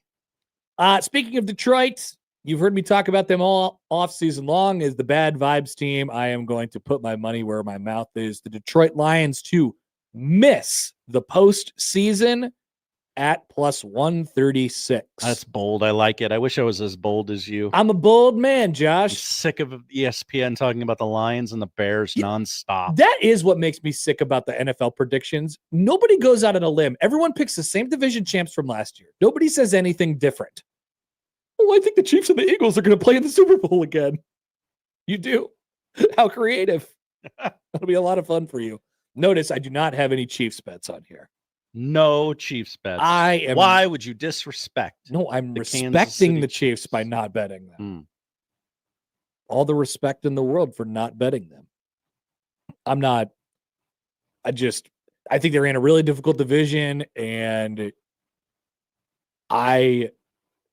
they could lose to probably a lot more teams than their recent record would suggest, right? They're not like that much better than anybody, but they are the best team in the league at winning. I thought of that line on my way into work this morning. I was thinking about the Chiefs, and I was like, God, they're not the best in the league at anything, but they're the best in the league at winning. They're so good at it. That's a good thing to be good at. It's amazing. It's probably the most important thing to be good at, winning. So, but I have no Chiefs bets. Here's one for you. And by the way, we got a text here from earlier from the 402. Oh, from Blake Show, 402. Blake Shelton? Blake Show. Oh, hi, Blake Show. Blake Show. Vikings win Super Bowl, he said. Whoa. Vikings win Super Bowl. I say, I'm taking it a little bit easier than that. Vikings make the playoffs, plus 114. You believe in J.J. McCarthy? Not really. I don't either. I believe in the apparatus. I believe in what's around him. I believe that they made Sam Darnold into a good quarterback, so they could do it with this guy too. Okay, that's a fair line of I thinking. believe that it is possible that their offense gets better, actually, because JJ could become more of a playmaker, although potentially more up and down. But I believe in the coach. I think the coach is very good, Kevin O'Connell. He will fit it to whatever needs to be done. Yeah, I think Minnesota is going to be good this year. So if you noticed about the NFC North, I have the Lions missing the playoffs. I definitely don't have the Bears making the playoffs. And then I have Minnesota. Do I have Green Bay making the playoffs? Find out shortly. Find out shortly. Josh, any throw a couple more at me because I think I only have one more. Okay. Before we get to the Super Bowl. Jahmyr Gibbs and Bijan Robinson to combine. This is so good. I love your picks. Your picks are so funny. Everybody's telling you who's going to win the division. I'm telling you things that are entertaining. Okay. Combined for 2,500 rushing yards. Jahmyr Gibbs and who? Bijan Robinson. All right. Plus 170. Cool. That sounds fun. Mhm. What do you like about them? I like that it's in front of my face. He's such a funny gambler. I love it. So funny. All right, here's an off the radar one for you. This is in your wheelhouse, Josh. Mhm. AFC North exact order of finish. Oh, hello. AFC North exact order of finish. You ready? Baltimore, Pittsburgh, Cincinnati, Cleveland. Whoa. That would be an upset. It is the second most popular choice. Okay. Behind, obviously, Baltimore, Cincinnati, Pittsburgh, Cleveland. This is flipping the Steelers and the Bengals. So the Steelers finished second and the Bengals finished third, plus 470, which I think is pretty good. And yeah, that feels right to me. The AFC North will finish exactly that way. Ravens, Steelers, Bengals, Browns. Wow. I wish I'd known that section existed. Don't teach Josh about any more sections. This could be bad for him. All right. Do you have any more predictions? Nah. Okay. Cool. You're good? Yeah. All right. So here's what we're going to do now. I want to take maybe the top 5 or 7 teams, maybe 10, whatever, in the NFL on these CBS Sports Power Rankings that I just found. And you tell me, Josh, whether you're buying or selling them for where they're at, right? Okay. So, for example, the Eagles are the number 1 power rank team on here. Are you buying or selling them for being the best team in the NFL? I'll buy. I mean, price is pretty high, but I'll sell just because I think it's so hard to do 2 years in a row. When you're a running team, I guess. Yeah. Yeah, it just is. It just generally is. But there's really no other reason for me to think that they won't be one of the best 2 or 3 teams in the league this year. Yeah. So they're in that tier. Buffalo is at number 2. Are you in on Buffalo this year? Or are you out on Buffalo this year as a real life Super Bowl contender? I guess I'm out on them. They're going to do what they always do. They're going to be very good.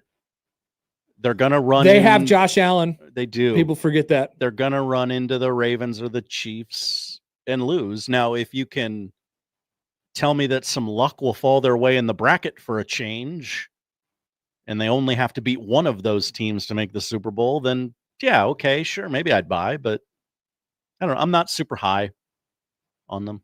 Yeah, it's hard for me to say that I'm like high on them, considering they are one of the best teams in the NFL because of that one player, and I'm not. Go Josh Allen. Go Josh Allen. Thank you, Allen Iverson.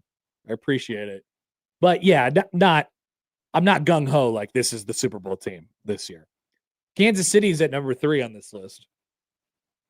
I think Kansas City is like a top 10 NFL team, and then you just have to like bump them up because once again, they're the best team in the NFL at winning. Mm-hmm. So I guess I'd put them right in that category as well. So many people sell on the Chiefs. They say that this is the Chargers year. This is the Broncos year. I'll buy. Here's the first I'll take your Chiefs stock. Here's the first mildly polarizing team. Green Bay is at number 4. The acquisition of Micah Parsons has bumped them up many people's list, thus being many people's pick to go to the Super Bowl and sometimes win it. If you can tell me he's healthy and going to play a majority of the year, yeah, I'll buy. Micah Parsons? Yeah. Yeah, he's good. I'll buy. I am too. I'm in on this. I know they've been the trendy like fade team over the last couple of days. Like everybody loves these guys, blah, blah, blah. Like, I don't know. They still have that infrastructure. I'm not a huge fan of Jordan Love, but he's in a pretty damn good situation. He produces despite my thoughts on him. He's in a pretty damn good situation. So I am in on Green Bay. I will buy that stock. Baltimore. I feel the same way about them as the Bills. Not up or down. Yeah. I'm good with them every single year. They're going to be one of the best teams in the NFL. So this one has Tampa at 6. I bet that's higher than a lot of people. I didn't know anyone was that high on Tampa besides me. I know they've been a little trendy, I guess, but like so I am in on them being a top 10 team in the NFL. Yes, Tampa. Yeah, I'll buy. Detroit is 7. Now on these normal power ranking lists, Detroit would be like 2 or 3, which I'd be out on. But I'm like, I picked them to not make the playoffs, so I'm still out on them being a top 10 team in the league, I guess. I think they'll make the playoffs, but I'll sell because the 2 new coordinators, it's going to be bumpy, I think. Washington Football Commanders, they've been a trendy Super Bowl pick this run around. I am out. I'm out. Their defense sucks, but I don't want to say they were lucky last year. But the ball bounced their way a lot of times. Well, I mean, go back to when they started to rip off their run. It was because the guy from the Bears was dancing in the end zone. Yeah. I am out on them as well. I'm out. I mean, they're probably a fringe playoff team. But no more than that for me. San Francisco's been a trendy Super Bowl pick. They're at number 9 on this list. I have to see it. I'm kind of in. Okay. I like them to bounce back. I hear the case and it makes a lot of sense, but I got to see it. Denver. No. Their defense is so good. I'm not buying Bo Nix. I'm not either. That's basically what it comes down to. You're going to have a quarterback that I like. Yeah, it's a quarterback league. You hear it a lot. And they just don't. Okay, so that's 10. Interesting that the Chargers are 16 on this list. People love them. And I don't know why. Oh, there you go. That's the take that I need out of you, Josh. Tell me about it. Why do you not know why? Why would I think Justin Herbert will finally figure it out after 11,000 years in the NFL? He's been good for his whole career. They mold their roster to beat the Chiefs and then never beat the Chiefs. Like, they're on the second year of Jim Harbaugh. What does that mean? Jim Harbaugh is a much better coach than whatever idiot they had before. Brandon Staley. Well, okay, dear God. That's true. Jim Harbaugh is one of the best 3 coaches in the NFL. He's a crazy person. He is a psycho, but he's one of the best 3 coaches in the NFL. And I think he has a pretty dang good quarterback. He's going to create a good defense. They have a couple key playmaking receivers. They drafted at running back. I like this team. Sue me. I know they're super duper trendy, but I like them. They never do what they're supposed to do. I know it's really against my religion to be saying this about them because I hate the fun, trendy, cool teams, but they are that, and I'm in. They check the boxes for me. Anybody way down the list that you're like, maybe they could do something? Probably not. These teams suck. Also, I hear a lot of, though I think this might be the year the bracket breaks right for the Rams to do things. Nope. What do you mean? The bracket broke right for the Rams a couple years ago. People forget they won the Super Bowl, Josh. Matt Stafford's back was intact then. Matt Stafford's back was in much better shape than it is currently. I think he's going to play 3 games, take 1 off all year long. Here's been a trendy one. Seattle. Seattle has been a trendy one over the last couple of weeks here. They have a very, very good defense. They're putting Sam Darnold in a similar situation to what he was last year in Minnesota, just with less kind of established guys. I mean, but they have a really good defense. Could you see Seattle making a run at that division? You look around and you're like, well, Arizona, do I trust Kyler Murray? What's San Francisco going to be? And then there's LA, who you just said you're out on. Might that be an area for you, Josh, to take a look at the Seahawks? I guess that's 4 pretty competitive teams. Decent. Not horrible. Yeah. Not horrible. Okay. That's how we feel about the NFL, and it all begins tonight. And no, John, on the YouTube stream, there's not an NFL team in Omaha, but there are NFL fans in Omaha. just like me. Were we going to do our Super Bowl? Oh, great point, Josh. Here's Wasn't that what this was all leading to? I guess, but people do this in it. Yeah. It's all the same, like 4 picks, Mhm. you know. And I'm not going to be all that much different from anybody. Would you like to do yours first? Take the honors. Sure. Keeping in mind that I did not put much thought into this at all. I guess give me Chiefs and Packers. Who wins? Mm, Chiefs and Packers would be a disaster for Omaha. it would. You want to say that Omaha doesn't have an NFL team? They would have multiple NFL teams. They would be fighting in the streets. for that Super Bowl. By the way, this is Super Bowl XL, which I think is fun. No, that's not right. It's not. No. Oh, did we pass XL already? Yeah, it's LX. LX. Sorry. Yeah, LX. It's like a nice square Roman numeral. I do too. Give me the Chiefs. I hate it, but give me the Chiefs. Wow, you love Travis Kelce. I just want him to have a ring that means something. What?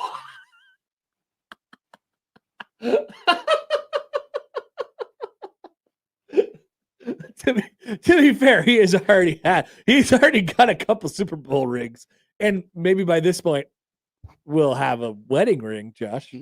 But will it mean anything? It's a love story, baby. Just say yes. What if they get pictures at their wedding and Travis Kelce has his fingers crossed like on Truman Show,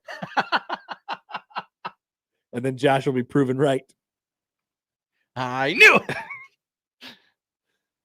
Baltimore and Green Bay. Whoa, Baltimore gonna do it, huh? Yep.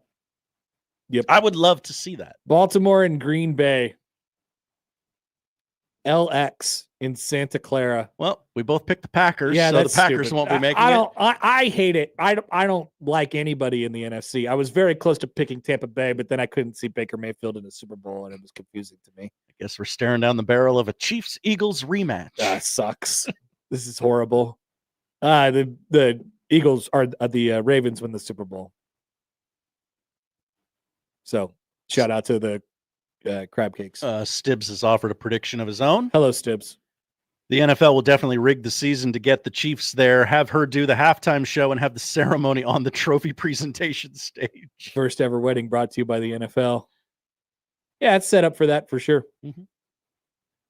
Okay, that's how the NFL season is going. No need to watch. Enjoy it accordingly. The script has been written. Back after this on 1620 The Zone.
All right, welcome back to the Connor Happer NFL show. I'd like to shout out all of our listeners out there. We love you dearly. And we know what you guys want. Talk about the NFL. It's America's number one sport. You'll see tonight when, I don't know. Even in Omaha. 54.3 million people gather around a television. Omaha is not so much different than all the other cities in America. That's right. Send to the Prairie Flower Casino Zone hotline. Here's Bad Takes Doug. Hi, Doug. What's up? Hey, Connor. Hey, thanks for taking my call. I'm a long-time listener, first-time caller. Thank you. Mm-hmm. You're welcome. That's a joke. Okay, anyway, hey, two questions. One is, did you ride the trolley in Kansas City? And number two, is Ja'Cory Barney the next Wan'Dale Robinson? Like, is he a dude that he's going to run away if he doesn't get the touches he needs or believes he should get as a, as like I'm a dude. I need the touches. So those are my questions. Thank you, Doug. Appreciate the call. So, believe the trolley that he's referring to is the streetcar. Yeah, I would think so. We did not go downtown. We did not go anywhere near the streetcar. Nope. I like their streetcar though. Josh is pro their streetcar. It goes places. It just goes, Josh. How do you know that this place, when it's built, won't go? I don't really have anything to do at 30th and Douglas. Well, maybe some people do, Josh. They'll use it. Some people do. I would love to park my car 12 miles away and get a ride to the streetcar. You're right. It is not going to be good for the entire city, but it will be good for some people. It will. It may be good for visitors. Maybe. If you're staying at the Cottonwood. Second question. Is Ja'Cory Barney Wan'Dale Robinson? So I thought he got, what do you have? 4 catches in that game? And remember, he was playing hurt as well because he got tackled in the first, on his first catch of the game, really awkwardly. We all thought he died. We were like, oh my God. We were pretty far away, but it didn't look good. This is horrible. He just got bent in half. Yeah. And then he just popped right back up. He did that a lot last year. Wan'Dale did that a lot, by the way, in his freshman year. But no, they have this thing, it's called competence, where they know how to use him. And they're not asking him to touch the ball 17 times a game. I think Wan'Dale didn't leave Nebraska because he wasn't getting touches. He left Nebraska because he was getting too many of the wrong kind of touches, in my personal opinion. And then, by the way, he ended up being at Kentucky. I usually defend Scott Frost on this subject. There was a lot going on with the Wan'Dale thing.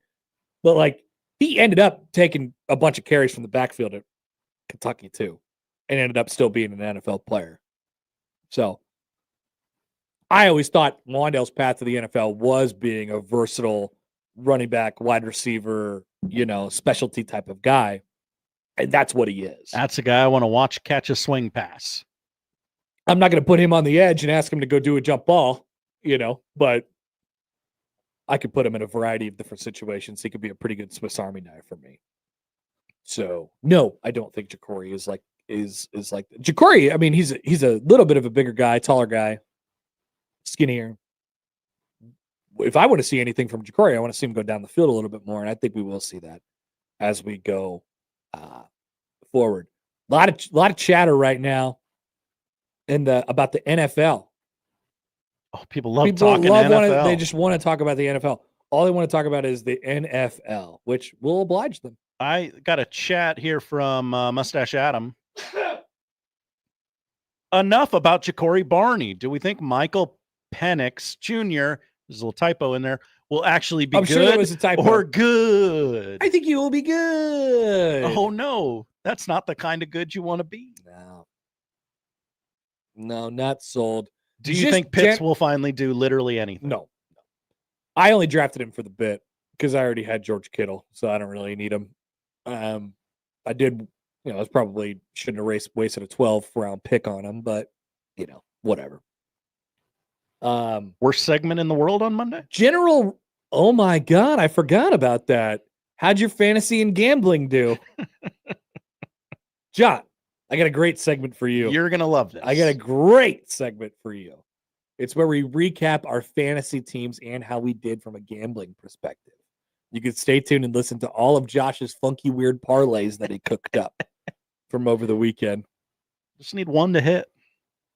Had one hit over the weekend. General rule of thumb, I don't really trust guys who like their thing is they just have gigantic arms, you know, like they could throw the ball 100 miles an hour and the rest of their game is generally pretty unrefined. I would generally agree with that. That's how I feel about Mr. Penix, who I loved as a college quarterback.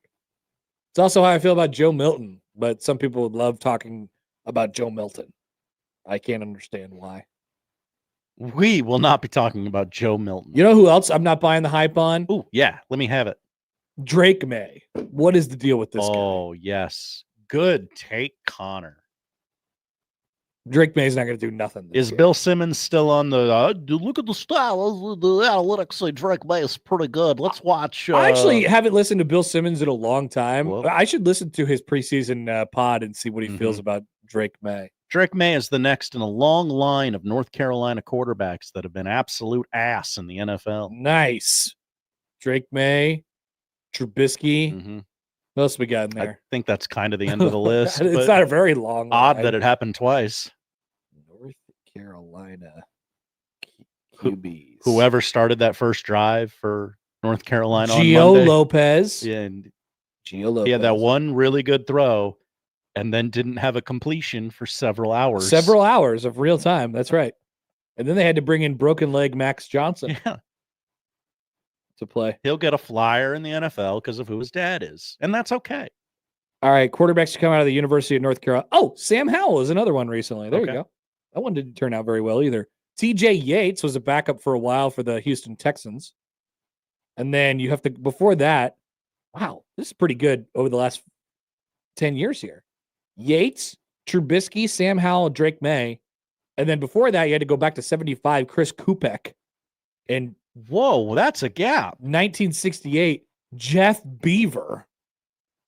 I apologize. I don't know who Jeff Beaver is. Sorry, I was unfamiliar with your game. Mr. Beaver. What was his first name? Jeff Beaver. Are you familiar with Jeff Beaver? I most certainly am not until now. I love the NFL, and I'm not ashamed to say it out loud, Josh. Sue me. I think more people need to be okay talking about the NFL. We're going to talk about stuff that we are passionate about, and I am passionate about the NFL and watching Red Zone on Sundays and not being a weirdo. Comment from Alex Sindelar. I'll throw it on the screen. Connor, I'd like you to read it. I don't like when a sports talk show radio host talks about sports. Talk about corn and soybeans futures. That is what I named my fantasy team this year. All caps, corn, lowercase, and soybeans. Wow. That's what my team name is. Do your friends get the bit? I don't think so. Okay. But the profile picture is a picture of Gus Johnson. So maybe somebody will ask about it one day. I like that. Back with the polls. We'll tell you what to watch on 1620 The Zone.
3. Oh, man, I thought we were done with Ross Dellinger. It's not Ross Susan. He tweets, the NCAA Football Oversight Committee voted today to support a single transfer portal in January, ushering in a significant change. The administrative committee needs to formally adopt the change later. The 10-day window is expected to be open January 2nd. Wow. One portal window, and it's while the playoff is going on? And it's during school break, though. And it's only 10 days? Holy shnikey. Okay. Well, that's a problem for January, Josh, because that's going to be crazy. That's right. That's going to be stupid. All right, to the polls at Happer Show.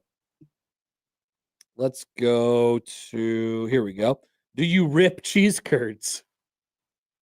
Hell yeah. 73% say yes. Are Culver's restaurants a mini embassy for the state of Wisconsin? Yeah, I could get along with that. That's Wisconsin territory when you step in. 76% say yes. Is Cincinnati, the city of Cincinnati, known for gut health and waste management? It should be. I'll vote yes. I think Phoenix is more known for waste management. Nice. 68% say no. Oh. And finally, are you familiar with Jeff Beaver? Very early returns. I was not familiar with this game. 86% say no. Okay. Those are the polls, Josh. What are we watching tonight? We are watching everybody's favorite, the National Football League. Oh, I love football. It is back. Cowboys, Eagles. It technically counts. 7:20 on NBC or Peacock, or 6 o'clock right here on 1620 The Zone, baby. That's right. 6-game slate in Major League Baseball. Phillies, Brewers in about an hour on MLB Network. Then Yankees, Astros at 6:40, also on MLB Network. WNBA doubleheader on Prime. 6:30 start in our nation's capital for Mercury Mystics, and then Lynx Aces at 9 o'clock. Women's semifinals on ESPN at 6 o'clock tonight in the U.S. Open. You have an American in each match, plus Naomi Osaka. So how's that for star power? Pretty good. I don't know if it competes with the NFL, but it's all right. Pretty good. Paramount Plus has the series premiere. You get the first 3 episodes of the new NCIS spinoff, Tony and Ziva. When Tony's security company is attacked, he and Ziva flee across Europe to uncover who's after them and possibly learn to trust each other again. Oh, that's cute. That's right. And finally, on Peacock, you get the series premiere. You're going to be inundated with ads for it during tonight's NFL game. Oh, no. All 10 episodes of The Paper, the documentary crew that immortalized Dunder Mifflin's Scranton branch on The Office, finds a new subject when they discover a historic Midwestern newspaper and the publisher trying to revive it. For some reason, Oscar is in it. So what? I thought they're releasing all 10 episodes at once? That's right. Whoa. So I thought that they weren't doing that. Has it really tested that poorly? The reviews are good. Yeah, this has got crap written all My over brother it. has said it's very meh, and he's 3 Oh my episodes God, that's in. Oscar. It's Oscar. I know him. I don't care. Thank you, Josh. Thank you, Connor. So we're watching on television tonight. That's the show. If you miss anything, 1620thezone.com is where you can find it. The crossover is next.